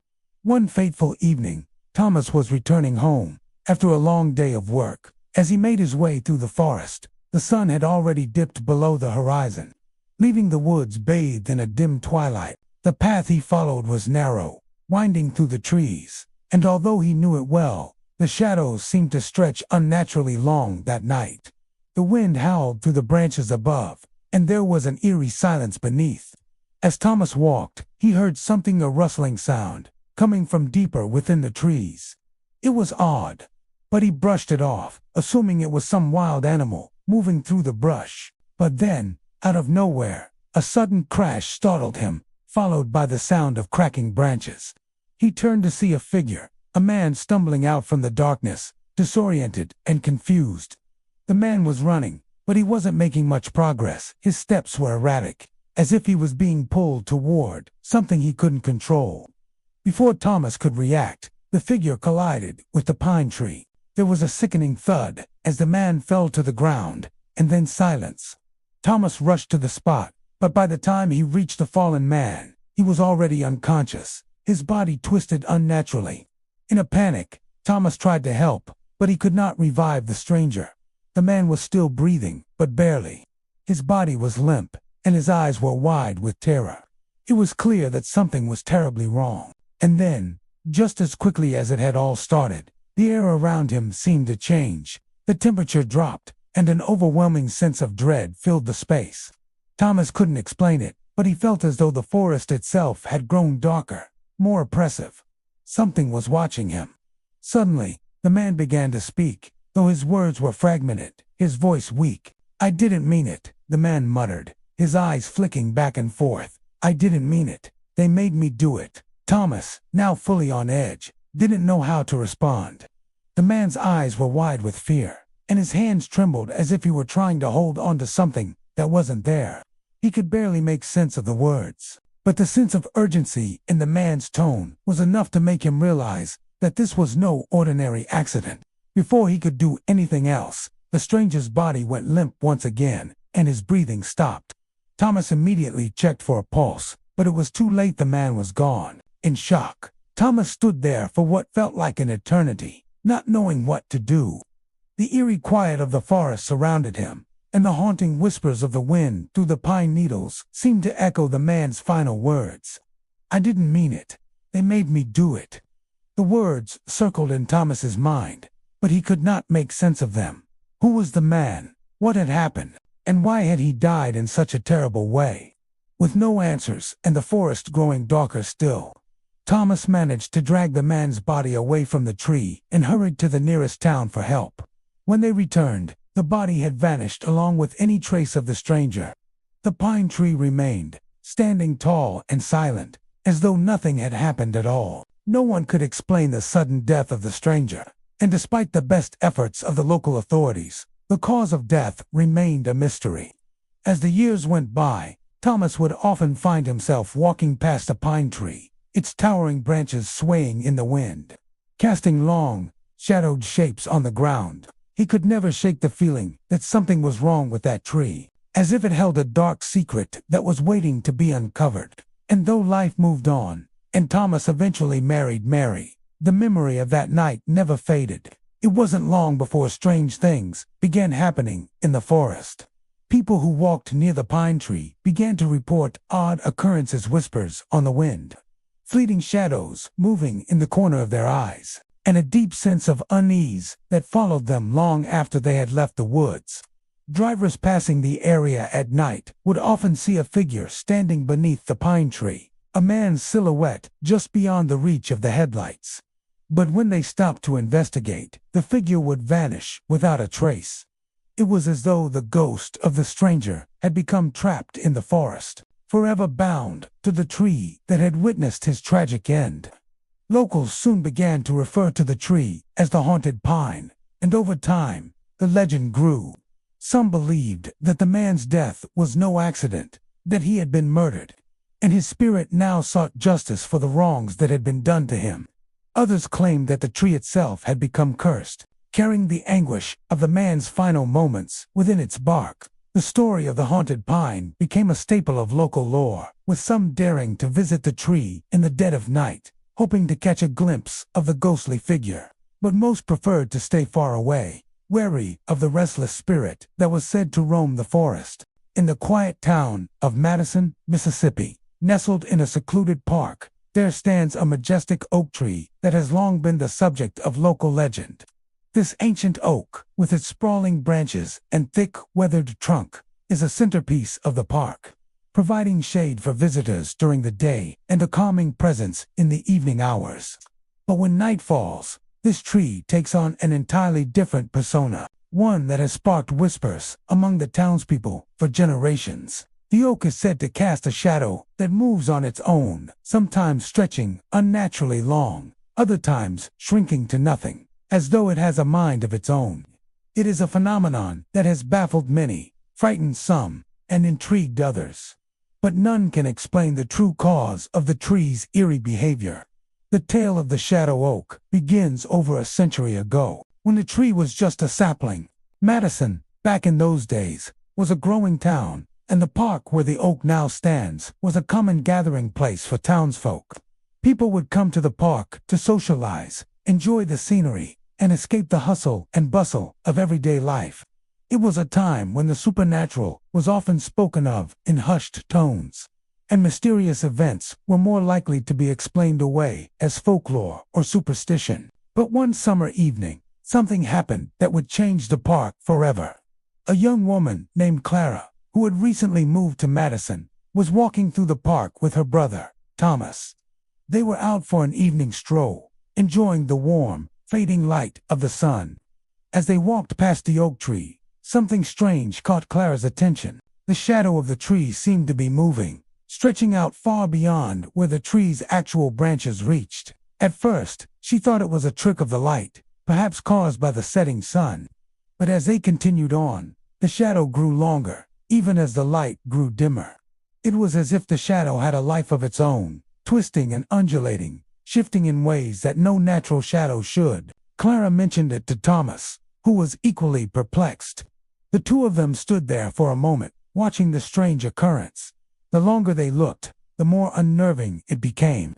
The shadow began to twist in impossible angles, stretching out in unnatural directions, and then, as if by some unseen force, it began to shrink and dissipate, as though it were vanishing into thin air. Clara's heart raced as she felt an eerie chill settle over the park, the air thickening with an oppressive silence. The strange phenomenon was like nothing she had ever seen before, and though Thomas tried to convince her it was just the fading light playing tricks, Clara couldn't shake the feeling that something supernatural was at work. As they continued their walk, the pair decided to leave the park, but the sight of the moving shadow stayed with Clara. She couldn't stop thinking about it, nor could she shake the feeling that the tree itself was somehow involved in the strange occurrence. In the days that followed, Clara spoke to a few of the older residents of Madison, hoping to learn more about the park and the oak tree. She was shocked to learn that this was not the first time such an event had been reported. According to the townspeople, the shadow oak had a long and mysterious history. It was said that many years ago, long before the town of Madison had fully developed, the oak had been a central gathering point for the local Native American tribes. They believed the tree was sacred, a conduit between the earthly and spiritual realms. Some even claimed that the tree was planted by a powerful shaman who had communed with the spirits of the land. When the early settlers arrived, they took no heed of the tree's significance, but it was said that the shaman's spirit, bound to the oak, remained behind, waiting for those who would come to respect its power. It was during this time that the strange phenomenon of the shadow began to take shape. Some said that the shadow was the manifestation of the spirit of the shaman, forever tied to the oak tree. On nights when the moon was full, the shadow would stretch out, as if reaching toward those who dared to step into the park after dark. There were stories of those who had ventured too close to the tree, only to be overcome with a sudden sense of dread, their hearts racing and their skin crawling as the shadow enveloped them. It was said that the shadow would stretch out over the entire park, bending and twisting, and that it would seem to follow those who dared to run. The local legends grew even darker with the passing of time. Some claimed that the shadow was not merely a natural phenomenon, but a warning, a reminder of the tree's ancient power. Others believed that it was a curse placed upon the land by the spirits of the Native Americans who had once lived there. They said that on certain nights, the spirit of the shaman would appear beneath the oak, and those who saw him would be forever marked by the curse. They would hear whispers in the night, feel unseen hands brush against their skin, and, in the most terrifying of cases, disappear entirely, their bodies never to be found again. Despite these ominous tales, many still flocked to the park, drawn by the mysterious allure of the shadow oak.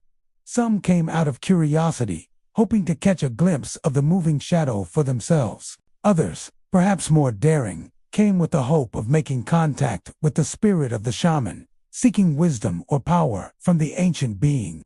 But for every person who sought to uncover the truth behind the shadow, there were others who stayed away, too afraid of what might happen if they ventured too close. One of the most chilling stories to come out of Madison's history involves a young couple who decided to camp near the oak one fateful summer night. They had heard the stories but didn't believe them, thinking it was all superstition. As they set up their tent beneath the sprawling branches of the tree, the air around them grew thick and heavy. As darkness fell, they began to notice the shadow moving once again, stretching unnaturally long across the ground. But this time, it wasn't just the shadow that was strange. The couple felt a cold presence nearby, as if something was watching them from the dark corners of the park. Terrified, they tried to leave, but the shadow seemed to stretch out, trapping them in its grasp. By the time morning came, the couple was found shaken and disoriented, unable to remember much of the night. They had fled the park, leaving their belongings behind, and neither spoke of what had happened. They left Madison soon after, never to return, and the tale of their experience only added to the town's lore. In the quiet town of Gulfport, Mississippi, there stands a tree on the edge of a forgotten road, hidden by the thick brush and creeping vines that have long since overtaken the path. The tree, though striking in its own right, is not the kind of tree one would typically admire. Its twisted limbs stretch out like gnarled fingers, the bark scarred with the passage of time and harsh elements. Its branches seem to sway in the wind, even when the air is still. But it's not the tree itself that draws attention. It's the haunting history tied to the place, a tragedy that still lingers in the air. Locals refer to it as the ghost tree. And though few can remember the exact details of the event that led to its infamous reputation, the legend has been passed down through generations. Most of what is known is based on fragmented stories, whispers in the night, and the few details that have survived the fog of time. But one thing is certain: the ghost tree is no ordinary tree, and it holds a memory, perhaps, a curse that refuses to be forgotten. The legend begins many decades ago, sometime in the early 1900s, when Gulfport was still a small and growing coastal town. The road that runs past the tree was once a busy thoroughfare, leading to the docks and the bustling port. It was the lifeblood of the town, filled with the sounds of carts, horses, and the occasional carriages as people came and went. The tree, even back then, was a silent witness to the comings and goings of the town, but it wasn't until a fateful day in the summer of 1912 that it became etched in the town's memory forever. On that summer day, a terrible accident occurred just beyond the curve of the road. A young couple, Emma and Thomas, were driving in a car, one of the first automobiles in the area when disaster struck. The couple had been returning from a trip to the coast, their hearts light and their minds full of dreams for the future. They were newly engaged and had just made plans to marry. They were blissfully unaware of the trouble that lay ahead. As they rounded the curve near the tree, the car's steering wheel suddenly malfunctioned. The driver, Thomas, struggled to regain control, but the car careened off the road, crashing violently into a large rock before flipping onto its side. Emma, who had been sitting beside Thomas, was thrown from the vehicle and landed several feet away. Thomas, though badly injured, managed to crawl from the wreckage, but it was too late. Emma had already succumbed to her injuries.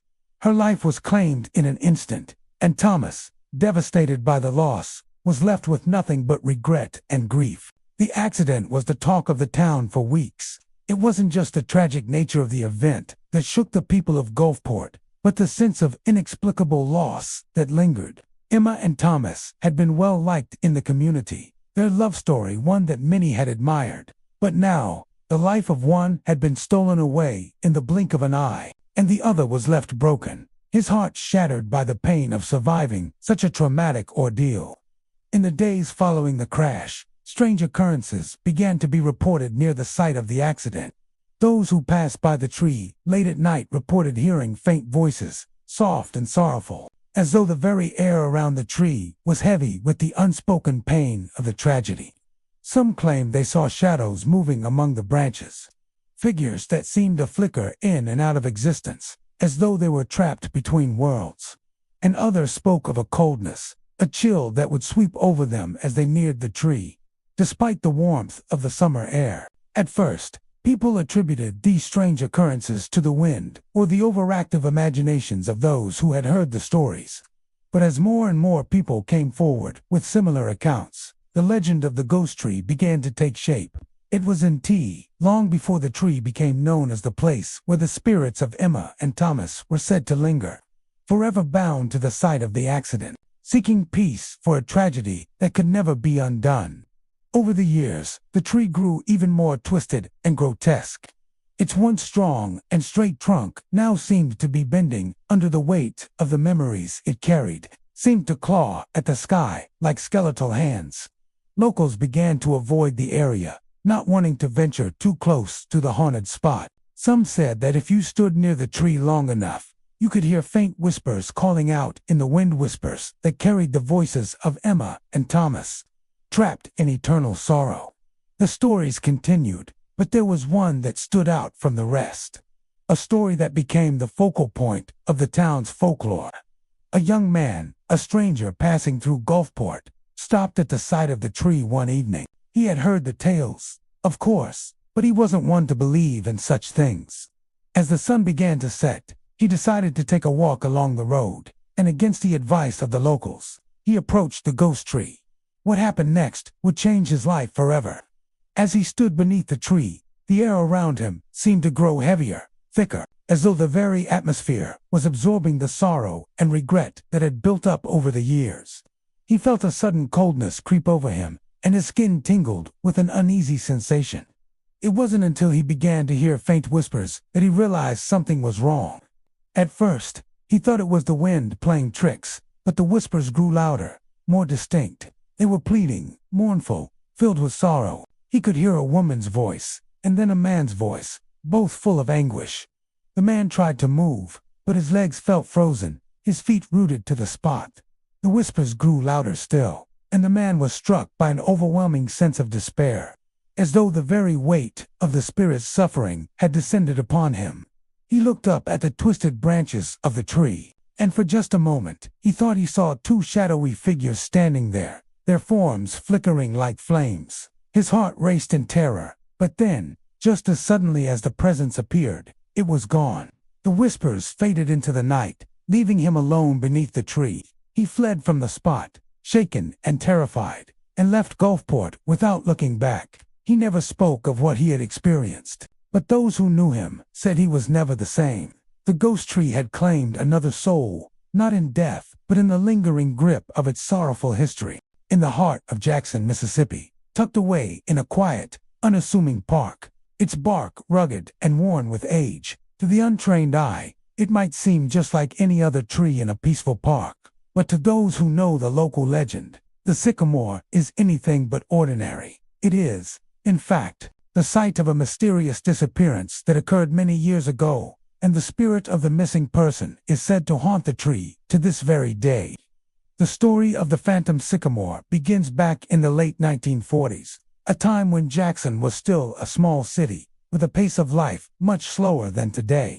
There was a young woman named Annabelle Hughes, known for her quiet, reserved nature, who lived in a small house on the edge of the town. Annabelle was a bookish sort, spending most of her days at the local library or walking through the park near her home. Lost in thought, her life, though simple, was peaceful. She had a small circle of friends, but no one could have known just how deeply she longed for something more, something beyond the limits of the town she had always called home. One cool autumn afternoon, Annabelle ventured into the park, as she often did, to take a walk and clear her mind. She had recently become captivated by stories of the local folklore, tales of mysterious happenings in the area, and especially the rumors surrounding the old sycamore tree that stood in the center of the park. There were whispers that the tree was somehow special, that it had witnessed the passage of time in a way that other trees had not, and that it carried the weight of some unknown event from the past. Some believed that the tree was cursed, while others thought it might be a portal to another world. It was a curiosity that Annabelle had never been able to shake. The sycamore's massive trunk seemed to beckon her whenever she passed by, as if it held secrets only she could uncover. And on this particular afternoon, something seemed different. As she approached the tree, she felt an inexplicable pull, a magnetic force that urged her closer. The wind was still, and the park was eerily quiet, with no one else in sight. Annabelle, drawn by the mystery, walked toward the sycamore, her footsteps soft on the fallen leaves. She stood beneath the tree, gazing up at its towering branches, feeling a strange sense of peace and dread simultaneously. It was then that she saw something that would change her life and the fate of the sycamore tree forever. In the shadow of the branches, she noticed something shimmering on the ground. It was a piece of fabric, torn and weathered, as if it had been lying there for years. Annabelle reached down and picked it up, brushing away the dirt and leaves. It was an old scarf, delicate and embroidered with patterns she didn't recognize. There was something oddly familiar about it, though she couldn't quite place why. The moment her fingers touched the fabric, she heard a soft whisper. It was a faint sound, almost like a voice carried by the wind, but it wasn't quite a voice at all. It was a desperate cry, full of anguish and longing. Annabelle's heart raced, and she looked around the park, but no one was there. She stepped back from the tree, clutching the scarf tightly in her hands. The whisper seemed to grow louder, more insistent, and Annabelle, feeling a sense of urgency, began to back away. But as she turned to leave, she stumbled, and the scarf slipped from her fingers, landing on the ground. A cold breeze swept through the park, and the air around her seemed to shift. Annabelle froze. She felt as though something or someone was watching her. She heard the whisper again, clearer this time, but it was not a voice she recognized. It was soft and distant, almost as though it were calling her name. Annabelle, ... It whispered. Annabelle, ... Come back. The sound filled her ears, pulling her back toward the sycamore, even though every instinct told her to run. Without understanding why, Annabelle found herself walking back toward the tree. Her steps were slow, almost trance-like, as though her body was being guided by some unseen force. She reached the sycamore once more and knelt down to pick up the scarf. As soon as her fingers brushed the fabric again, a sharp pain shot through her chest, and she gasped for air. It felt as though something had gripped her heart, tightening with every breath. The world around her seemed to blur and fade, and her surroundings grew distant, as if she were slipping out of reality. And then, just as suddenly as it had begun, everything went quiet. Annabelle's vision cleared, and the pain in her chest subsided. But when she looked around, she realized something had changed. The park, once so familiar, now seemed unfamiliar. The trees were taller, the shadows deeper, and the ground was covered with strange markings. In the distance, she could just make out the outline of the sycamore, but something was different about its shape. Its presence felt ... wrong. Annabelle was no longer in the world she had known. She had crossed over, caught in a space between life and death, bound to the tree. The spirit of the missing person, whose voice she had heard in the wind, was none other than her own. It was then that she understood the sycamore tree was not merely a landmark. It was the site of her own disappearance. A place where the boundaries between the living and the dead had blurred, and her spirit had been trapped for days, weeks, and perhaps even longer. Annabelle's disappearance haunted the town of Jackson. Her family searched desperately for her, posting flyers, asking everyone who might know anything about her whereabouts. But there was no sign of her. The park, and especially the sycamore, became a place of mourning, where people gathered to remember the young woman who had vanished without a trace. As the years went by, the legend of the phantom sycamore grew. Those who visited the park late at night spoke of strange occurrences, cold winds that would blow through the trees even on still nights, whispers carried on the air, and shadows that flickered beneath the branches. Some claimed to have seen a figure, barely visible in the moonlight, standing beneath the sycamore's twisted limbs. A woman, they said, whose face was always obscured by the shadows. Others said they had heard her voice soft and mournful, calling out in the night, seeking peace for a tragedy that had never been resolved. In the shadowed woods just outside of Biloxi, Mississippi, there stands an ancient oak tree, its massive trunk twisted and knotted, its branches reaching out like dark, skeletal arms. The tree is a silent sentinel in the middle of a forgotten forest, its bark darkened with age and weather, standing as a testament to something far older than the modern world that surrounds it. Locals refer to it as the Witch's Oak, and they tell stories, dark, unsettling stories about the spirits that haunt it. The tale began centuries ago, in the early 1700s, a time when Biloxi was still a small settlement along the Gulf Coast. The forest surrounding the town was thick and untamed, a place where few dared to venture, for it was said that strange things happened in its depths. At the heart of this forest was the oak tree, an ancient being long before it became the center of local legend. It was in this forest that a coven of witches, led by a powerful sorceress named Ilara, is said to have made their home. Ilara was a woman of great beauty, but also of great power, feared by many who crossed her path. She and her coven practiced their dark arts in secret, holding their rituals under the cover of night, away from the prying eyes of the townsfolk. They were known for their ability to summon spirits, control the elements, and manipulate the very forces of nature itself. Yet, despite their power, they were not loved. In fact, they were feared, and rumors of their dark deeds spread like wildfire. It is said that Ilara and her followers were once peaceful witches, using their magic for healing and protection. But as the years went on, their practices grew darker. They sought more power, more influence, and their rituals became more sinister. They began to use their magic to curse their enemies, to seek revenge on those who had wronged them, and to summon spirits from the other side. The deeper they delved into the forbidden arts, the more their souls became tainted, their once noble intentions corrupted by greed and vengeance. The local villagers grew fearful of the coven, and whispers of their dark rituals spread throughout Biloxi. It wasn't long before a group of townspeople, fearful for their lives, decided to take matters into their own hands. One fateful night, they gathered in secret and marched into the forest, armed with torches and pitchforks, determined to rid the town of the witches once and for all. What happened next is unclear. Some say that Ilara and her coven saw them coming and fought back fiercely, using their magic to protect themselves. Others claim that the witches surrendered, begging for mercy. Regardless of the truth, the outcome was the same. In the dead of night, the witches were captured, and Alara was taken to the center of the forest, where the old oak tree stood, its branches reaching toward the sky like the arms of a waiting specter. The townspeople, desperate to rid themselves of the witches forever, decided to burn Alara at the stake. They tied her to the oak tree, the one place she had called home for so many years, and set the pyre ablaze.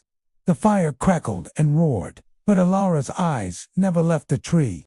She is said to have cursed the townspeople as she burned, vowing that her spirit would haunt the forest forever, taking revenge on anyone who dared to approach her tree. As the flames died down and the smoke cleared, the townspeople believed the witches were gone for good. But that was not the case. The legend says that Alara's spirit did not die with her body. Instead, it became one with the oak tree, and the spirits of the coven, bound to her, followed her into the afterlife, their restless souls forever tied to the tree. Over the years, the forest surrounding the witch's oak grew darker, the shadows deeper. The locals began to avoid the area, speaking in hushed tones about the cursed place. Those brave or foolish enough to venture near the tree often reported strange occurrences. Some claimed to hear whispers in the wind, voices too soft to understand, but unmistakably feminine. Others spoke of shadows moving unnaturally beneath the oak's sprawling limbs, flickering like smoke in the moonlight. And still others claimed to feel a cold, oppressive presence, as though the very air was thick with malevolent energy. But the most terrifying stories came from those who said they had seen dark, cloaked figures standing beneath the tree, their faces obscured by hoods or shadows. These figures were said to be the spirits of the witches, lingering near the oak, watching, waiting. It was said that anyone who dared to approach the tree would feel their presence, an overwhelming sensation of dread and unease, as if the spirits were reaching out from the beyond, demanding something in return. One of the most famous stories comes from a man named Thomas, a hunter who had lived in Biloxi for most of his life.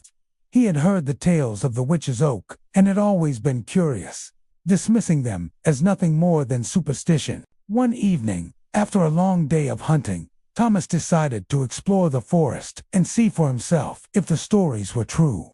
Armed with only his rifle and a lantern, he ventured deeper into the woods, determined to uncover the mystery of the haunted oak.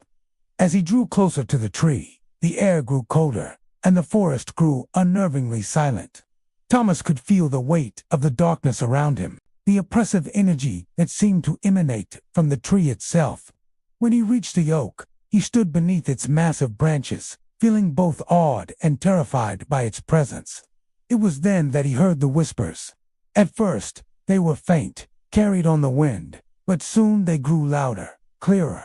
They were voices, many voices chanting in unison, though the words were foreign to him. Thomas's heart began to race, his body frozen in place as the shadows around the tree seemed to shift. He saw figures emerge from the darkness, cloaked figures that hovered at the edge of his vision.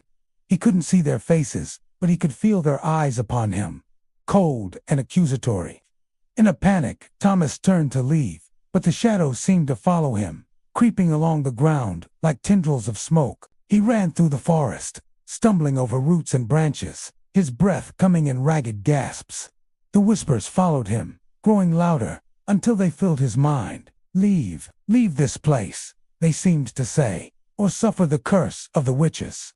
When Thomas finally made it back to the edge of the forest, he was pale and trembling, drenched in sweat. He never spoke of what he had seen that night, but the people of Biloxi say that from that moment on, he was never the same.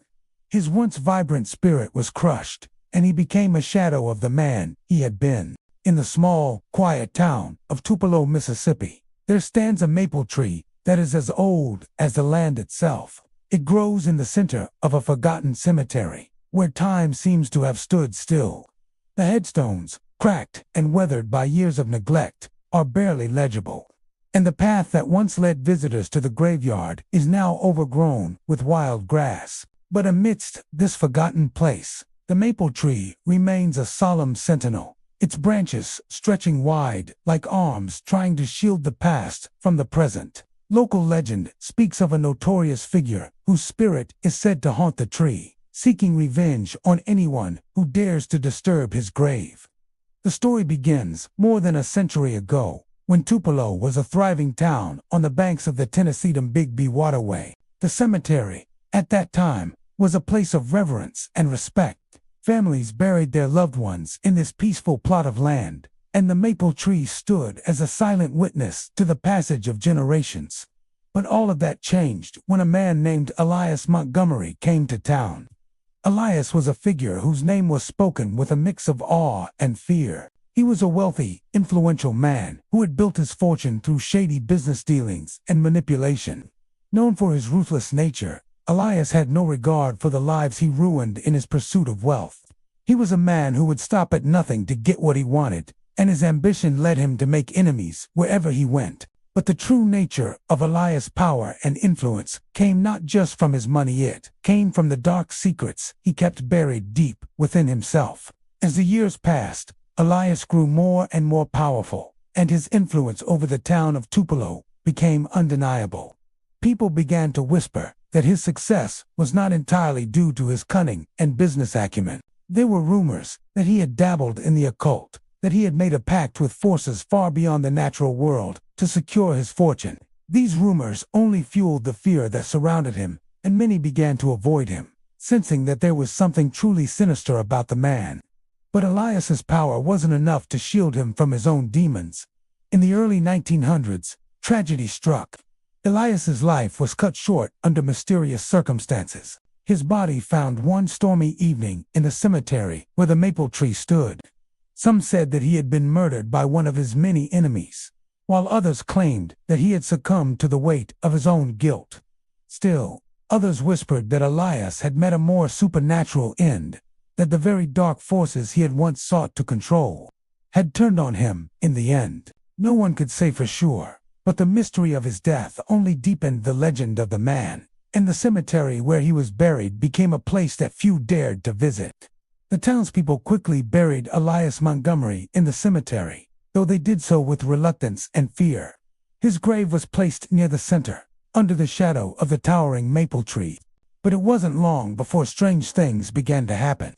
Those who walked near the cemetery began to hear unsettling sounds in the night, whispers carried on the wind, faint footsteps that seemed to follow them even when they were alone. Some claimed to have seen shadows darting between the gravestones, figures that vanished when they turned to look. The most frightening of all, however, was the unsettling feeling that seemed to emanate from the very ground where Elias had been buried. It was as if his restless spirit had never found peace and was still roaming the cemetery, seeking something or someone. The most disturbing reports came from those who ventured too close to the maple tree itself. Witnesses described the tree's trunk as having an unnatural, almost menacing presence. Its bark appeared to shift in the moonlight, dark lines running through it like veins pulsing with life. On nights when the wind howled through the cemetery, the branches of the tree creaked and groaned, and some claimed they could hear a voice carried on the breeze, low and rumbling, like a man in pain, whispering for help. But no one dared to approach the tree for long, as though something in its shadow was keeping them at bay. Over the years, the cemetery fell further into neglect. The once pristine headstones became weathered and forgotten, and the cemetery itself became overgrown with vines and weeds. Despite this, the maple tree stood as a dark monument to the past. It was a constant reminder of the legend of Elias Montgomery and the unsettling presence that seemed to cling to his grave. No one dared to disturb the tree or the graveyard, but the fear of Elias's spirit haunted the town for generations. Then, in the late 1950s, a group of curious teenagers, drawn to the mystery of the old cemetery, decided to test the legend for themselves. They had heard the stories and were eager to prove them false. On a crisp autumn evening, they made their way to the cemetery, armed with flashlights and a sense of bravado. The air was thick with anticipation as they approached the maple tree, their footsteps crunching through the dry leaves. They stood for a moment beneath its twisted branches, feeling the weight of the silence around them. The wind picked up, and the tree seemed to groan in response, its branches creaking ominously. The teens laughed nervously, but their laughter faltered when they noticed something strange, a figure standing at the foot of Elias's grave. It was a shadowy form, tall and imposing, with dark, hollow eyes that seemed to gleam in the dim light. The figure was motionless, staring at them with an intensity that sent a chill down their spines. One of the teenagers, a brave girl named Sarah, stepped forward, determined to show that she wasn't afraid. But as she took a step closer to the figure, the air around her grew cold, and a voice low and gravelly whispered in her ear, "Leave this place." Terrified, the group turned and fled, running through the cemetery and out into the night, their hearts pounding in their chests. They never spoke of what happened that night, but the legend of the haunted maple grew even stronger after that encounter. The tale of Elias Montgomery's restless spirit, seeking revenge on those who dared to disturb his grave, was passed down from generation to generation. To this day, the cemetery remains a forgotten place, overrun with weeds and neglected by time. But the maple tree still stands, casting its long shadow across the graveyard. And though few dare to visit the site, those who do speak of a strange presence in the air, a feeling that someone or something is watching, waiting for the next unwitting soul to disturb the peace of the haunted maple. And so, our journey through the haunted woods of Mississippi comes to an end. But remember, the night is never truly silent, and the shadows are always watching. If you dare, return to these haunted trees, and perhaps you'll hear the whispers of those who never left. Until next time, keep your lanterns close, your hearts braver, and your eyes wide open. For in the darkness, the stories are just beginning.